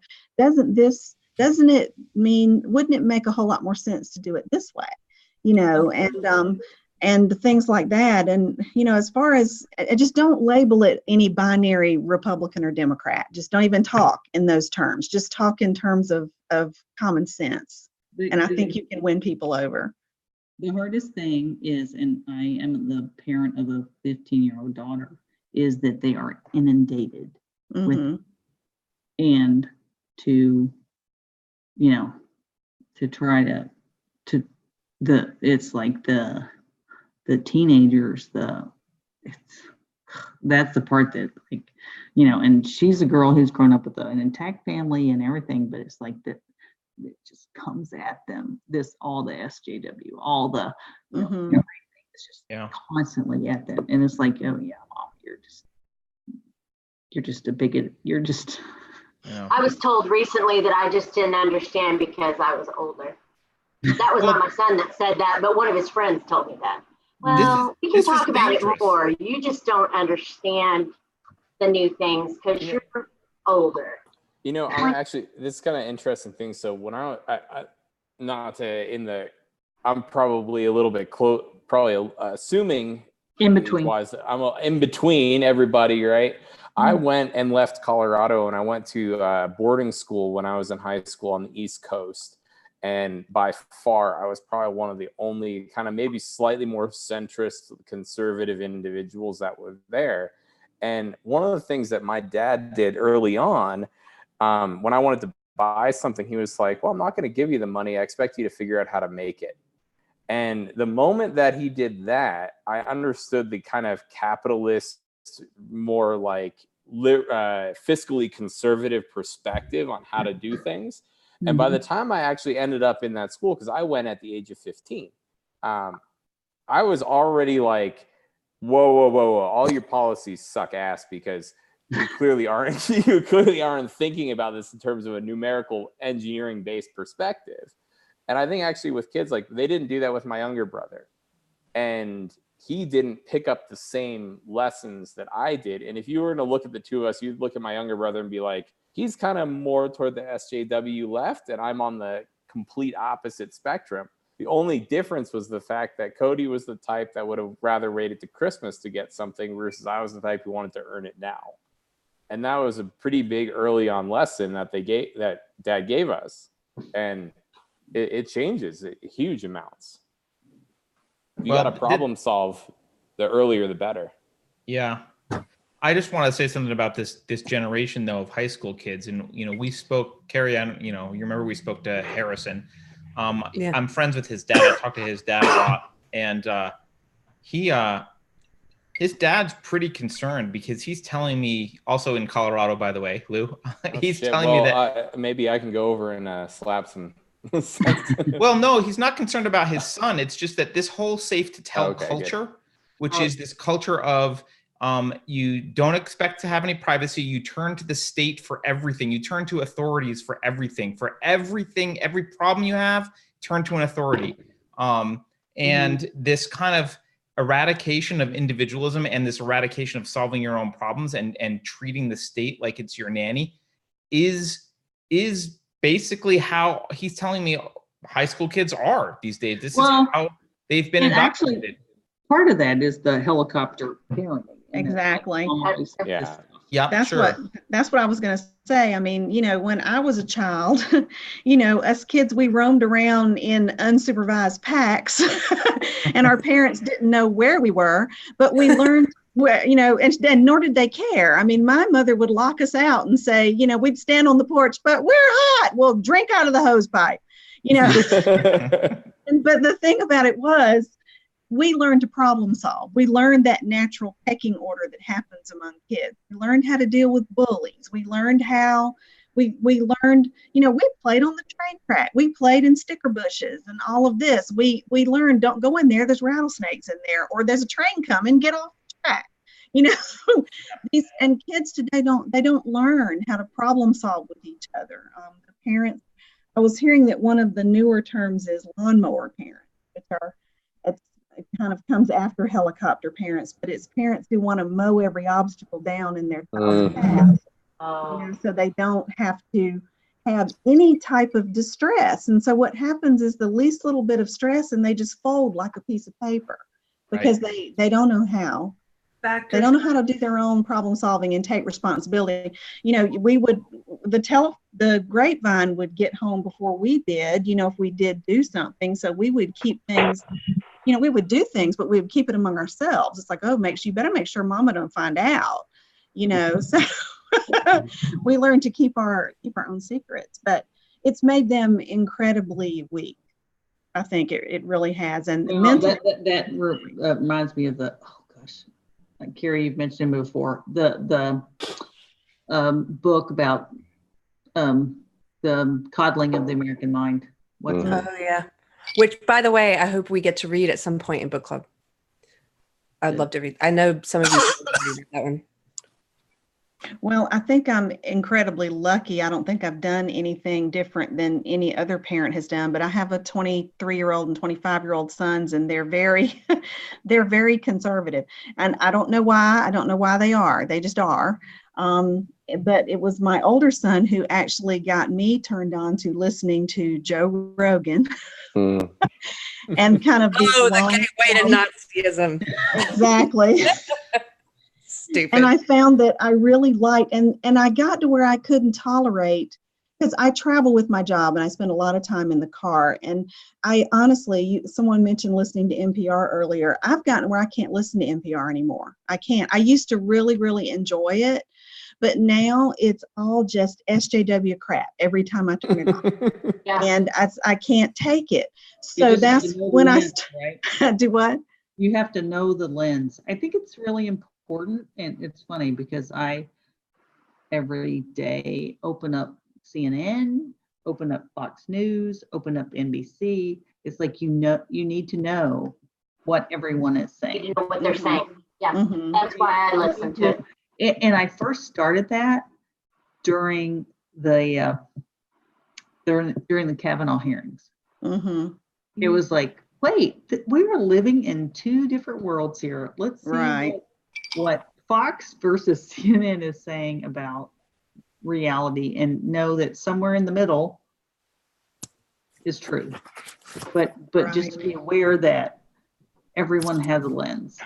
Well, the CNN and MSNBC and all of that, it's not a nice long form conversation that flows. It's just None of people them talking all over each other and yelling at each other. And, you know, they have guests on that they never let talk, and they never let them make a point, and they never, it's that's the form, right? It's like, it's impossible. Right. It's distraction. It's like junk food for your head. I think it's meant to keep you. So you can't watch them, but I read the headlines just to know, okay, so what's this one saying? What's that one saying? And then I listen to my 15-year-old daughter and go, oh my God. Well, that's why I enjoy Tim Pool. I listen to him a lot. Yeah, He has the Timcast. I listen to him, but I used to read Slate. I'm ashamed to say it, but I used to read Huffington Post and Salon and all those kinds of things, and CNN. And I have an aunt who thinks that Rachel Maddow was wonderful, and she's always talking about that. You know, oh, I just love the way she explains things. She just knows how. Oh, she just does it so good. And I used to be that person. I totally get it. Really? Yes. That rabid conspiracy theorist, Rachel Maddow. I loved Rachel Maddow. Yeah. Oh man. So it's opened up a world to me. It started with Joe Rogan. Through Joe Rogan, I found Jordan Peterson and Dave Rubin and Tim Pool and Ben Shapiro and people like that. And somehow I found Gracie West, the embarrassing mom. And Carrie, Gracie had a conversation with you that I listened to. And then I was searching for you. And then that's how I great. Yeah. That's really interesting. I think that would be interesting to hear the 11, well, I guess not Carrie and Carter, but it's like, so how did you come upon this? How did we find you? Well, actually, it's an interesting story for me because I'm actually a member of this thing called the Michael Teachings. It's a metaphysical personality typing, new agey kind of group. It's actually a cosmology, but whatever. It's a channeled teaching, and there was somebody on that group that kind of shares a little bit my iconoclastic kind of point of view, and so she said, "Oh, you should." Because I said something about politically correct SJW, something. Oh, you should, and I'm already an anarchist, and so she said, "Oh, you should check out this show, Unsafe Space. There's a anti-SJW, former SJW, and an anarchist." And I was like, "Oh, I'm speaking my language! Oh my god!" And it was like, from then on, I was like, "This is a show. I gotta listen to this shit." But anyway, so you guys are the perfect sort of combination of my head. Yes. I'm trying to think how I found you guys, Carrie. I think it's a common friend, Karen on Smart Politics. Oh, yeah. Yeah. I think that was it. Somehow an old friend of mine, my wife's really liberal, and she's got a bunch of liberal friends. And one of her liberal friends said, "Oh, you should go to this Smart Politics group on Facebook." And I ended up being the conservative guy on the progressive site. And I would tell them, well, you know, this is kind of how a conservative would think of it. And I would it was almost like I was doing conservative consulting for them. They actually made me a moderator, and I'm still a moderator in the group. And I'm not as involved anymore because it gets to be too much because of the language and the things they talk about. Too much emotional labor. Yes, I don't have the emotional labor to deal with it anymore. But I think because the leader of that group I'm friends with, you're also friends with Carrie. And Yes. I think that's how I found you, through that Karen. Well, you've probably seen me at not my best self, Thomas, because she, in that group, she invited me to that group after she read my first essay, but I don't think she realized the people I struggle with trying not to have contempt for are some of the people who are the most just, I think, willfully blind in pushing my old ideology. And so, and I struggle with that because I don't want to have contempt for those people. But when I do, oftentimes it's in her group. So anyway, and you're always very calm and level-headed, and I appreciate it. Well, I think part of it I got from that group is I learned how to talk to them. And I think I've been able to carry that out into other conversations as well. And I've noticed also that, and she's a really smart person. She's a former psychiatrist. I think she does a lot of really smart things, even though her ideology I think is incorrect. But I noticed that she's been pushing back a little bit and publishing some stuff that's, hey guys, maybe we should tone it down a little bit.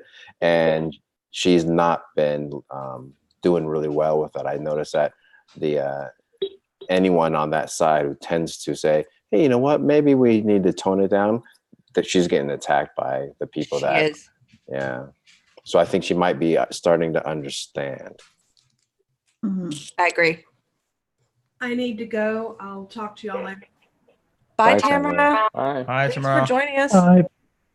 Hey, I did write down a note that I was hoping I could ask you guys about, if anyone noticed this. Yeah, please. Let's talk about the book. So for Brave New World and 1984, did anyone else notice the several references to Shakespeare? Yes. Oh, yes.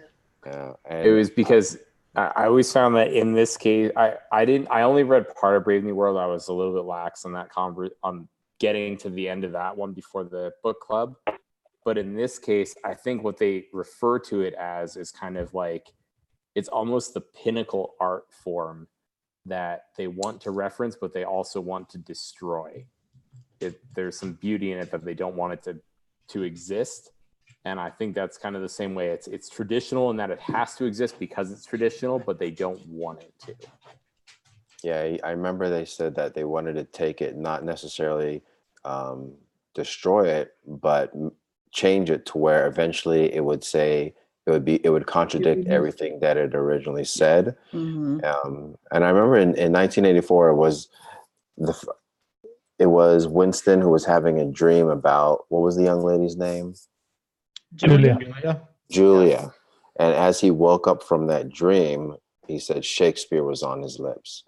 And then in Brave New World, they were talking about Shakespeare in the sense that they didn't need it anymore because it was old. And there's no need for old things. Everything is in the present. And Carter mentioned something about this earlier, to where everything is, there's no history, there's no future, there's only the here and now. And I see that going on there. And I recently joined a book club where it's online books, and we go through the canon of Western civilization in chronological order. I haven't gotten to Shakespeare yet, and I don't have a whole lot of experience with Shakespeare, but I actually posted on my own site. I said something, I wanted to start a conversation about the canon, and I think this goes to Shakespeare and getting rid of a lot of this old stuff, to where it seems like that's all that stuff. And Shakespeare, I think, like you said, Lou, is the pinnacle of art and what we value in Western civilization. And both of these books did a good job of saying that essentially is what we're trying to destroy. And I see that happening in real life, to where you have the canon wars, they're trying to get white guys utilizing it. Yeah. And, it's a dead white guy. Why would you listen to that? And anytime I talked about the canon and why I find value in it, and people would tell me that it's deeply flawed, they would never say it they would never explain to me that it is deeply flawed. It was always deeply flawed for what it didn't include. It was never that it was flawed. There's something else going on here, though, I think, which is, and I don't think this applies to Brave New World, but it does apply to 1984. What the left likes to do is brand steal. So Shakespeare has a brand. Shakespeare's brand in the minds of people is beautiful and intelligent, and it's everything that's good. It's like people view Shakespeare as this symbol. And what you have to do is slide in and let that symbol rub off on you, and then slowly change it and keep the symbol. They do this with comic books now, right? Or being liberal. Writing social justice comics, they usurp existing characters and turn them into social justice comics, right? Because writing their own, they'd have to build their own brand. But if they can steal a brand that's already in everyone's minds, that everyone already likes, and use it for their ends, it's kind of like that fungus that like infects an ant and makes the ant do what it wants. Like, it's kind of like that. They take a work that's respected, they infect it, and they make it do their bidding. Carter, I hate to make a biblical reference, but you're making me think of, there's a biblical reference here, or at least I can't remember who I heard talking about this, about how Satan doesn't create. Evil doesn't create. It's the great imitator. So if you don't believe in Satan or whatever, but evil doesn't create. It just mimics. And that's kind of what I think they're doing, what you're saying. They can't create anything beautiful. They're taking existing stuff and making art out of dung. They're making the Virgin Mary out of dung, but they're not actually creating beautiful works. I love that in the book, they're creating, music and stuff by, was it music, or was it the books are by committee and like a kaleidoscope picks everything? And music. I think you're right. Yeah. And also in the book, they were talking about how older works being translated into Newspeak, and how some of it can't happen. It's not possible to take works that are too old and translate them into Newspeak, but you could do it and make the meanings completely different. So I was thinking about how would they translate Shakespeare into Newspeak? They could certainly twist it and change it and to brand it and to make it say exactly what they wanted to, just like you were saying. Well, they wouldn't be able to die for each other in Romeo and Juliet because, that wouldn't make any sense. How could you love somebody like that? Right. They would have to have multiple partners. They'd have to change it. And also, then people would have forgotten. People would have been so dumbed down about what the real story was. They could change the story completely, and people would think that was the real story. You guys should kind of in that. I was going to say it's also kind of in that the poem about the bells of St. Clemens. When he's in the book, right? It's something old that he doesn't recognize, and everybody's trying to remember. That he kind of goes through that whole process for. But I was going to say, in a similar aspect, it's something old that they were trying to get rid of, and that he kind of clued into early on. I found a Newspeak translator on the internet. You could just type in. Really? Put in. Totally opening this up right now. I put it there on the chat there. So. Well, I was going to say we should all do a group project where we write an SJW Romeo and Juliet. Oh shit, that would be awesome. They would be transgender. You mean Romeo and Romeo? Yes, they would be transgender. And I recall in the 80s, remember when there was a time in the 80s where androgyny was kind of the thing for a while. And people remember Grace Jones and David Bowie and all of that. And people decided that nobody found androgyny sexy, and I think that's why it went out of style. Nobody. Now it's come back with such a force, that we're masculine, making women more masculine and men more feminine, and is the idea that we're supposed to meet somewhere in the middle. But it's that nobody really likes that. And it's like everybody is afraid to say, that especially, if you're heterosexual, heterosexual women like very masculine men, and, masculine men like very feminine women. And, nobody that's just so that's just forbidden. You can't even say that out in public, you know? Yeah, all the women in 1984. I remember she had the coveralls on, and he had never seen her with makeup, so it was like they took away that femininity from her. And there was in BBC, they just had something where there were some kids who were in trouble. The parents were actually getting arrested because they were protesting the new dress code, to where they had all the women, that girls can't wear skirts, so they're kind of moving in that direction. It's almost like, well, it's like the 1984 uniforms where everyone looks exactly the same. Nobody likes androgyny. They don't. Well, I think I'll just disagree for. I do think some people like androgyny. I just think people like it. But they're trying to say that that's the norm, and I don't think that's the norm. And but one thing about everyone looking the same, there was a line in there about the future that the party wanted, which was, I can't remember, but it was something like people walking in unison, all with the same face and speaking the same things. Like NPCs. So yeah. Yeah. The androgyny does. Face crime. Face crime. Face crime was when you had an expression, basically, that you weren't supposed to have. That's what they were saying about those Covington kids. They had a face crime, right? Because he said, yeah. And I guess kind of the point I was making, though, was just it's a way to drown out individuality. Yes. Right. Yeah. Well, it's a way to drown that out, but that Covington young man who, was standing, being just like, okay, this guy is coming up to me. I'm trying to be. It was not even. He was so totally innocent. He was so totally trying to be right. 15. He was actually advising somebody else not to get involved just beforehand. So that was definitely his intention. Right. Well, yeah, the whole Covington kids incident was sort of the turning point for me. And, I was talking earlier about my sons both being conservative. I will tell you, I actually voted for Hillary. I voted for Hillary.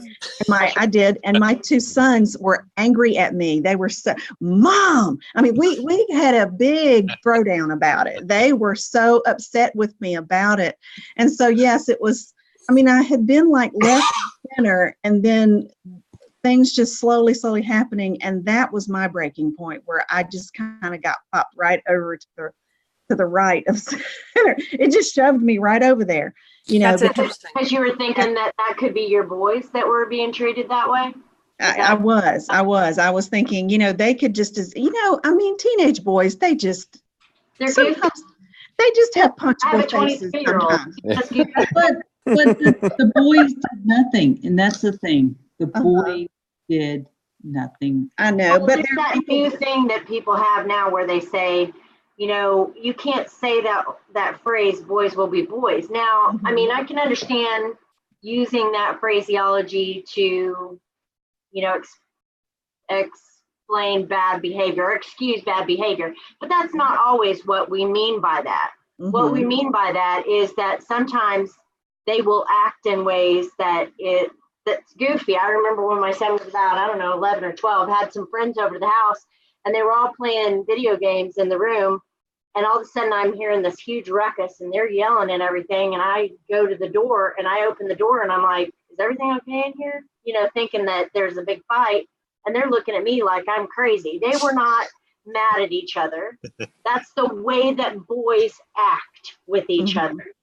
And the fact that we can no longer say that is okay for them to. Now, that's not the way that girls generally act with each other. If girls start raising their voices and yelling at each other and calling each other names, there's a problem generally. And so I was unfamiliar with that. But just because I'm unfamiliar with it doesn't mean that it's wrong. And these are some of his best friends for life.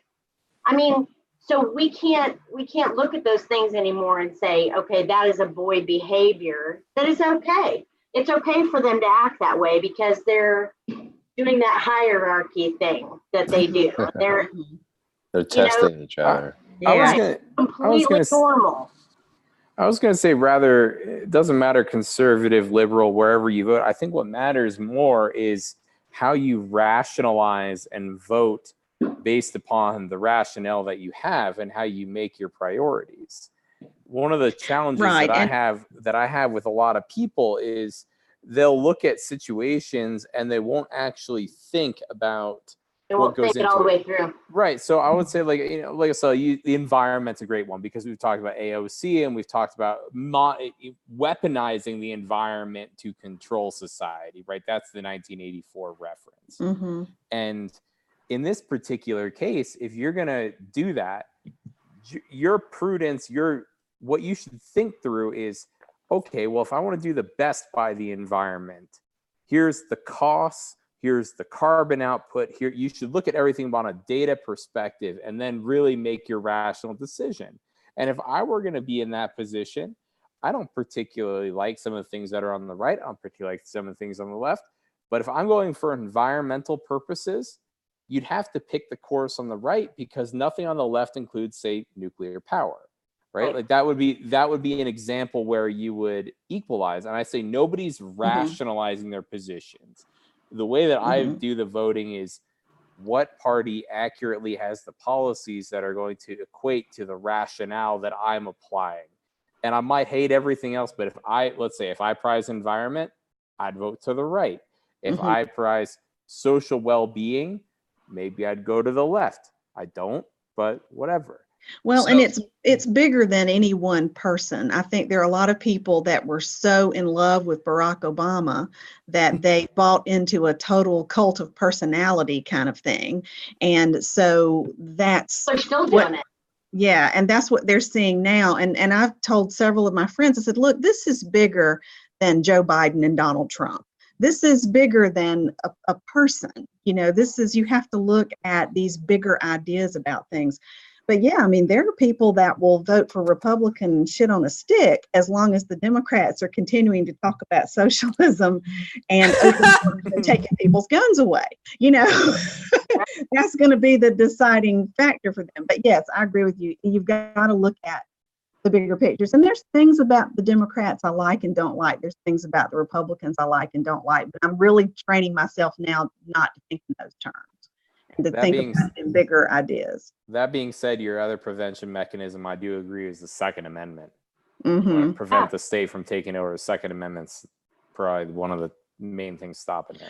That's why it's target. All of the candidates now, all of them, pretty much everyone is like, they are pro gun registration, which is, I mean, even if they're not like Beto and saying, F yeah, we're going to come and get your AR-15s. If they're not that bold, they're pro-gun registration. And that's the first, it's like, have any of these people heard of Hitler? Because they seem to call Trump Hitler all the time.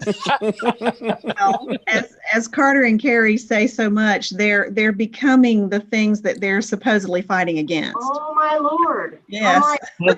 I live in New Zealand. We don't have gun registration. Yeah. Interesting.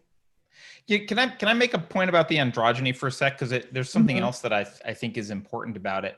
I agree some people like androgynous people. But okay, general, sorry to make a pat statement like that. No. But in general, I agree with you.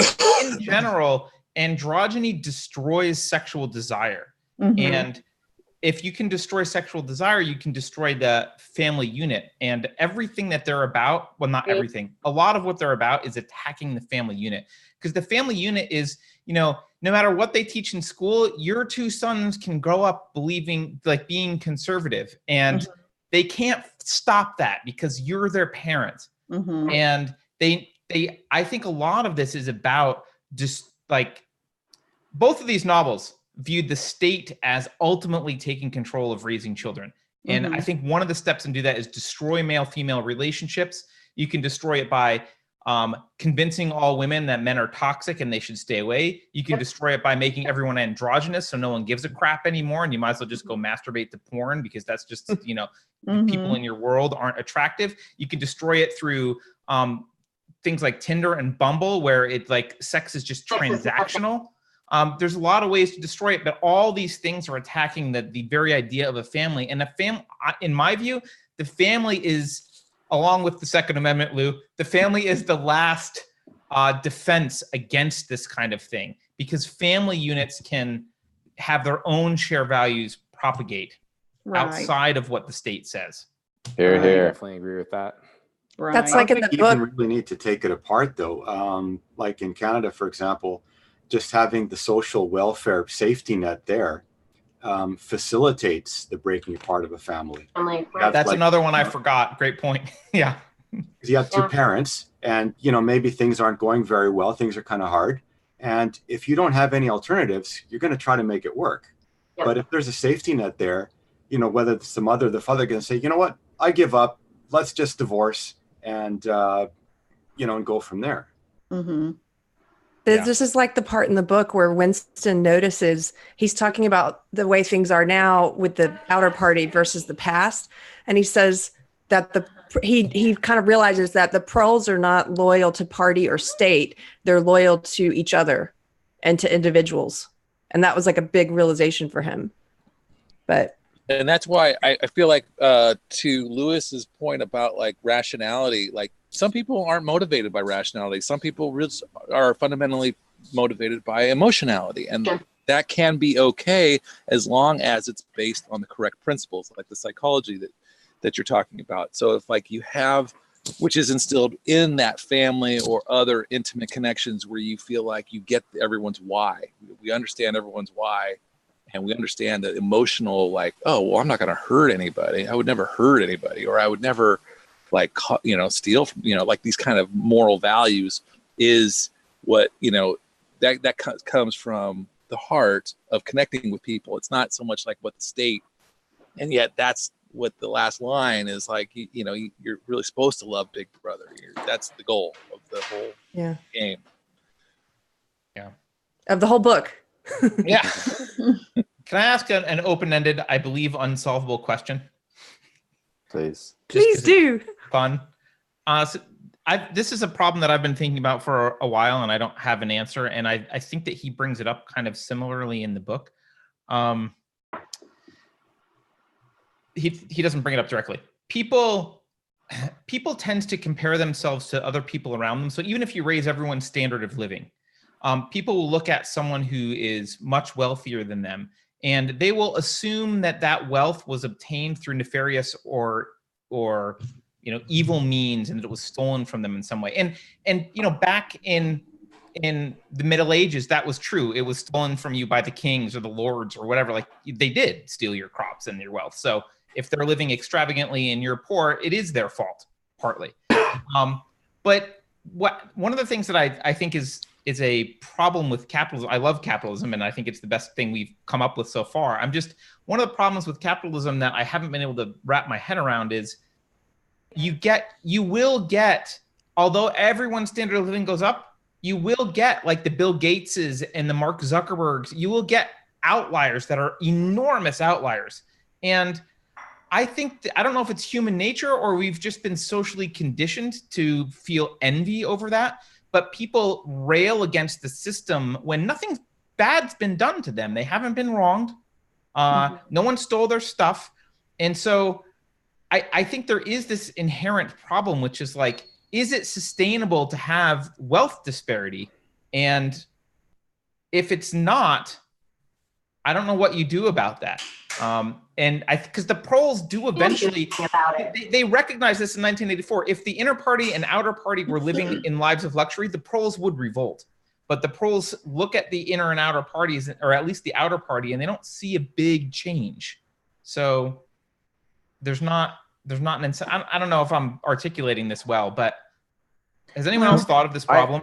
I think that I would inherently agree, and I think the media actually makes this problem more than it is, because even the people that I know who are on the lower aspect of, say, the income ratio versus those who aren't, don't really think about it that much. I think they look at it as, oh, I'm a teacher, I'm a this, I'm a that, this is the salary I get paid. If I really wanted to make more, maybe I should have gone into engineering.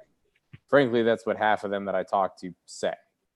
But I think the media does its really good job of saying, you're It's being unfair. oppressed. There's this major issue with income disparity, when the reality is that most people, I don't think on their surface would agree that there is, but I think they get tricked into doing so when people are suffering or when they're at that level where they can't make enough. And I would say that's the level where it's different. Because if you're somebody who makes 40 grand a year and you live in the middle of West Virginia, you're doing good and you're fine. If you're somebody in San Francisco who's making $40,000 a year, you're going to be pissed as hell at all the Twitter techies down on Market Street.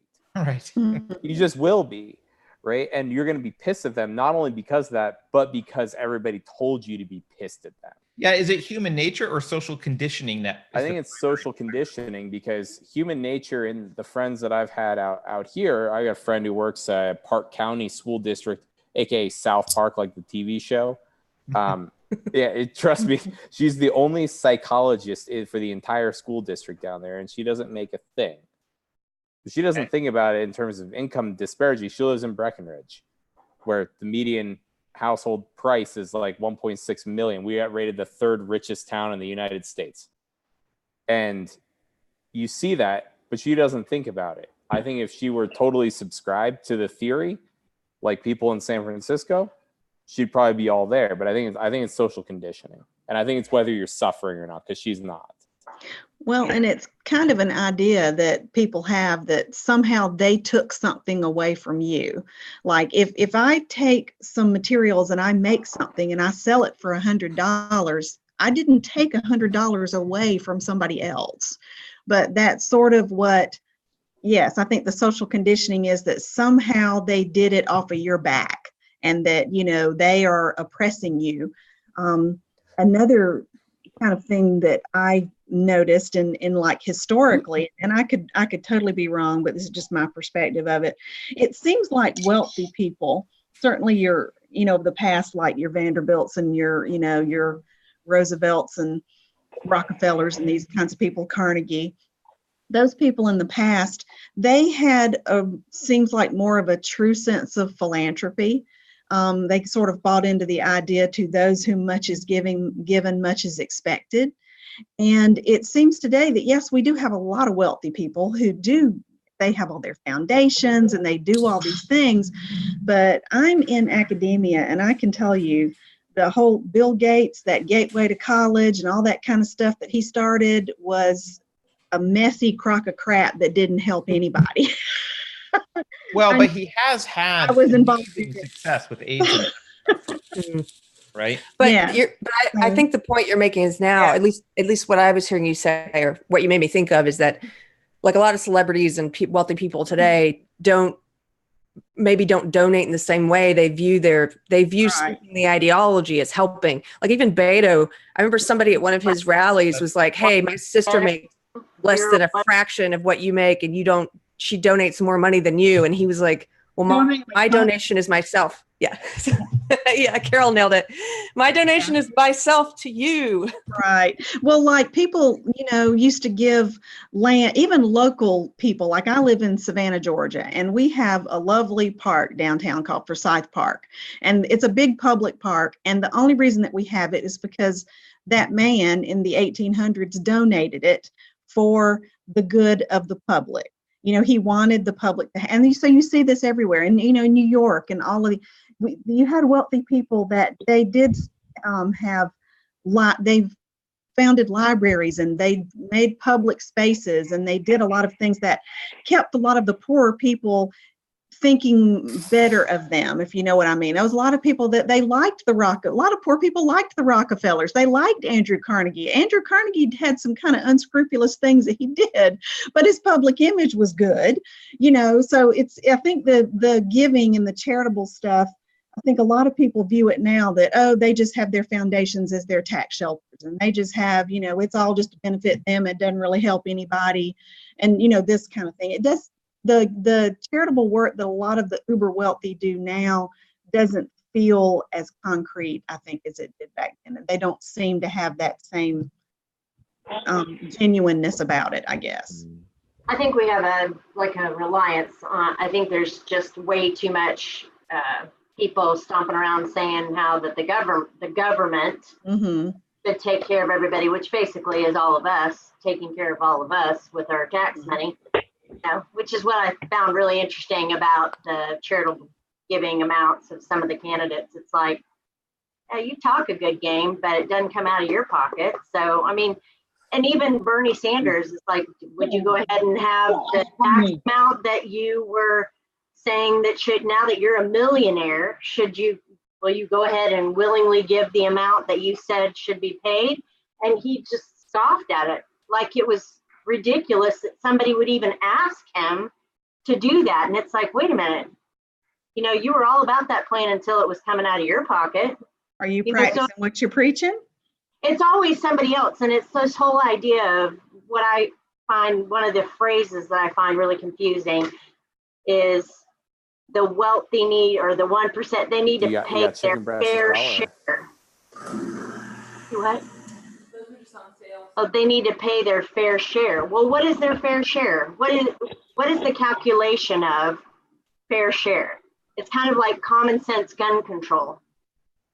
Well, it implies also that they've taken something out and they pay, like it implies that they owe their. That they've been cheating everyone. Yeah. Yes. Yeah. And I think that facilitates that whole idea of, you know, I think that that's one of those things where it's like, it's adding into that idea of they have wealth and they don't deserve to keep all of it. And that's they took it. They took it on the part of people who are on this side. That's envy, and that's never anything that's good in a person's life.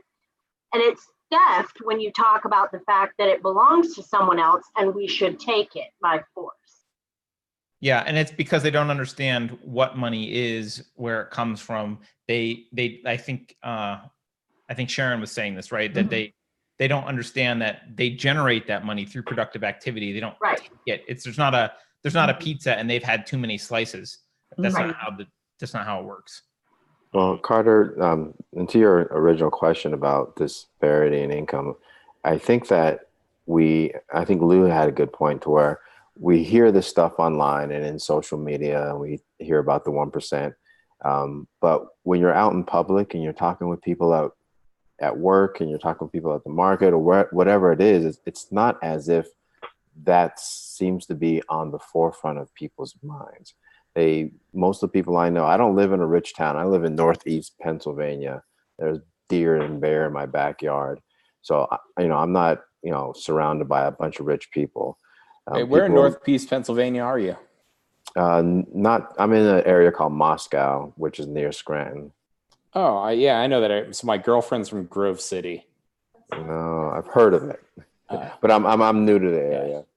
So, people don't really talk about it that much. It's not part of their normal lives. People drive, but my aunt drives the school bus, and her husband is a welder. They do just fine. They have a car. They have their own home. Their kids are doing well. Yeah. So I think a lot of it is this idea on social media. It seems like it's a really big problem. We really need to get to it, but in our everyday lives, it's not something that seems to be tangible as far as I can see. And I think, and it goes back to the whole Marxist thing, to where the idea was going to be that the working class was going to revolt, but that didn't happen because, as you said, capitalism raised the standard of wealth for so many people that they're too busy working and enjoying their lives and raising their kids to revolt against anything. I think there is a level to where if the inequality gets too much, it can cause problems. But also what also matters is whether or not people, even if they're at the bottom of the chain, feel like there is a place for them to climb up that ladder.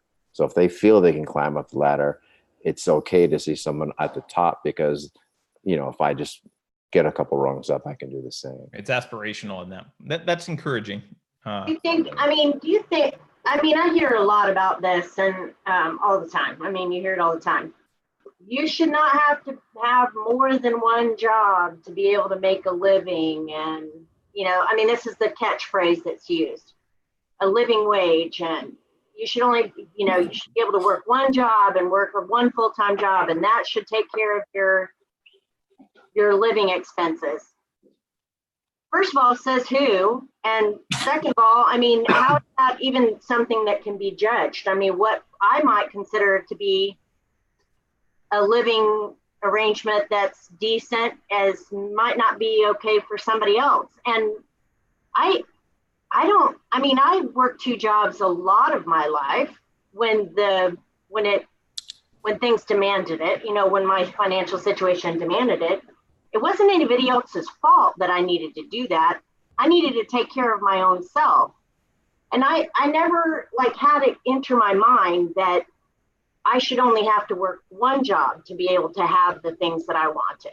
I mean, it's just a concept that where did that come from? And how have we come to the point where that's basically the story that we're selling people, saying that that's the American dream? When, I mean, my dad worked 2 and 3 jobs through college. I don't know. I'm sure all of you have stories where you've worked several jobs, or your parents have worked several jobs, and maybe they didn't always do that. Maybe your mom and dad worked different shifts, or maybe you only had 1 TV, and maybe you shared the same room with 3 brothers and sisters. That's not the same dream that people have now. I mean, if your dream is to have your wife stay at home and work 1 job, then maybe you're going to have to double up your kids in the room and not have a fancy car. Maybe you could still do it. Or not have 2 cars. Yeah. You're not going to have 2 cars. You're maybe not going to have a 4-bedroom house. You're not going to have a great room with a great, 105-inch whatever television set.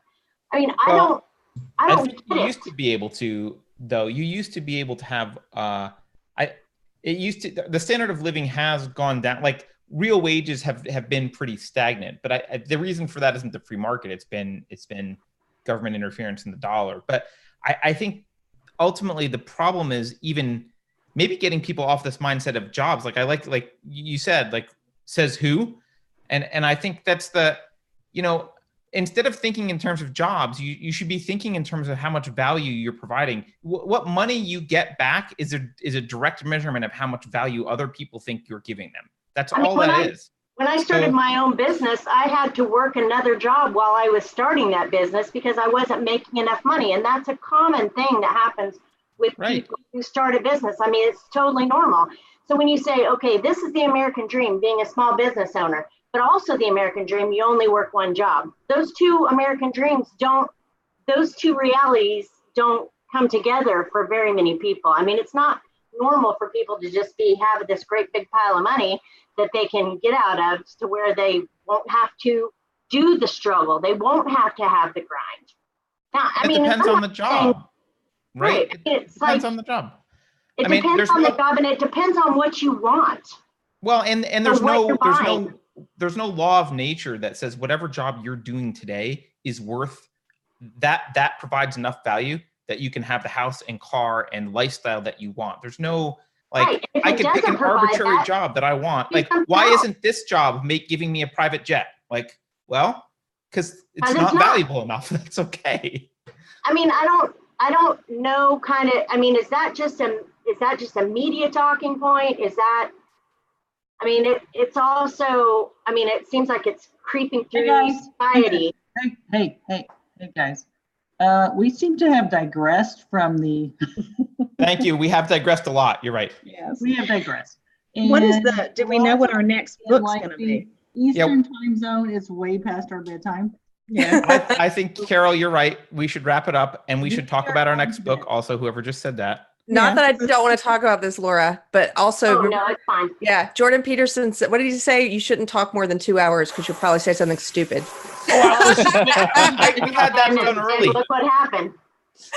Yeah, no, I'm at that point. In the first 5 minutes. Yeah, no, but I'm at that point where my brain is. Yeah.